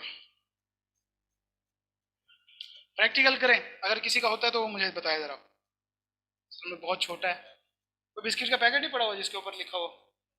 इसके पैकेट देखना, ये अनेवा बिस्किट खाई जा रहा है सुबह से। इसका सीए घर वालों को बड़ा महंगा पड़ने वाला है। मस्त है भाई शहजादा, शहजादा मस्त है। हाँ भाई, किसी को मिली कोई चीज जिसके ऊपर बार कोड या क्यूआर कोड बनाओ? जैसे ये मोबाइल के पीछे बार कोड है, ट्राई किया है, मैं भी कोशिश कर रहा हूँ। इस डिवाइस के अंदर होगा, लेकिन बैटरी निकालनी पड़ेगी। ना निकालना, ना निकालना, पूरी की पूरी मीटिंग हमारी उड़ जाएगी। हाँ तो इसी पे चल रहा है ना। चले, इसको ट्राई करना जरा, इसको ट्राई करके देखना कि कैसे ये मिलता है। बेटा बार कोड से मुराद प्रोडक्ट के पीछे जो लाइनें बनी होती हैं, से जिस तरह ये हमारी टैब है, इस पे यहाँ पे ये लाइनें बनी है, अगर आपको नजर आ रहा हो, ये बार कोड होते हैं। ये रहा, ये देखो, ये चीज, ये देखो, ये बार कोड होता है। नजर आ रही है लाइनें? क्यू आर कोड क्या होता है? जो बॉक्स सा बना होता है जिसमें टेढ़े मेढ़े कीड़े होते हैं, वो क्यू आर कोड होता है। इसको सर्च करें, ये होते वैसे हमें, बस उन्होंने लगाए होते हैं मेड इन इंडोनेशिया। इंडोनेशिया वाले बना के इधर पाकिस्तान में भेज रहे हैं, माशाल्लाह। हम्म, हाँ देख, डाउनलोड हुआ है तुम्हारा? करो जरा स्कैन अगर हुआ है तो, मैं थोड़ा फिर आगे देख लेता हूँ। तो बेटा एंड रिजल्ट भी आया है। क्या रिजल्ट आया है बच्चे? बिल्कुल, उसामा बशीर जो है वो सक्सेसफुल हो गया है। तो लिहाजा यही होता है बेटा, जब हम गवर्नमेंट पे जाते हैं, वो रेड सी लाइट मारता है अपनी प्रोडक्ट के ऊपर और वो सारी प्राइस वगैरह उसकी आ जाती है। तो वो डिवाइसेस जो हैं वो भी इनपुट डिवाइसेस हैं, डाटा देने के लिए होती हैं। इसी तरह बारकोड क्या होता है बेटा? ये जो लंबी लंबी लाइनें होती हैं, group of black and white marks with variable spacing and thicknesses. QR code क्या होता है? ये मैट्रिक्स होता है, ये ऐसे डब्बा होता है, यहाँ पे यूं होता है, यहाँ पे यूं होता है, इसमें कीड़े कीड़े होते हैं, ऐसे ऐसे ऐसे सुंडियां फेर रही होती है। इसको क्यूआर कोड कहते हैं। ये इंफॉर्मेशन के हिसाब से इसका जो है वो हमारा उस बुक की पूरी डिटेल है। शाबाश बच्चा, समझ आ गई। ये माइक्रोसॉफ्ट एक्सेल के अंदर भी बन जाते होते हैं। ईपीओज क्या होता है? Electronic point of sale. बेटा ये क्या होती हैं? ये इलेक्ट्रॉनिक इनवाइसेस होती हैं जो हमें गवर्नमेंट वाले देते हैं। ये भी एक तरीकाकार है एंट्री का। डिजिटल कैमरास इनपुट डिवाइसेस हैं। ये किस तरह की इनपुट देते हैं? हाँ, किस तरह की इनपुट देते हैं ना? कीबोर्ड, टाइपिंग या वर्ड या डिजिट्स की इनपुट देता है, जबकि जो माइक है ऑडियो इनपुट देता है, ठीक है। और जो स्कैनर है स्कैन, और जो कैमरा है ये पिक्चर की इनपुट देता है, ठीक है बच्चा। चलें बेटा जी, हाँ जी, यहीं पे रुकते हैं आज। कल इंशाल्लाह हम इसके बेनिफिट और डिसएडवांटेजेस देखेंगे। कोई क्वेश्चन ऑनलाइन वालों का, कोई क्वेश्चन बचा?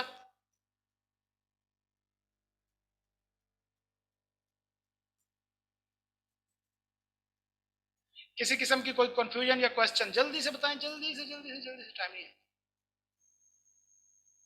चलें बेटा जी, तो फिर मिलते हैं इंशाल्लाह कल की क्लास में।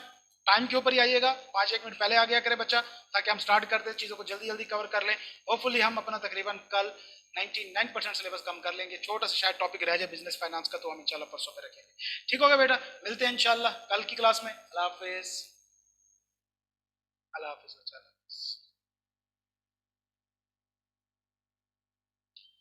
चलें जी, चलें, शाबाश शाबाश। एक बार बेटा रिवाइज कर लिया करो या बुक पढ़ लिया करो बाद में ना, नोट्स पढ़ जरूर लिया करो।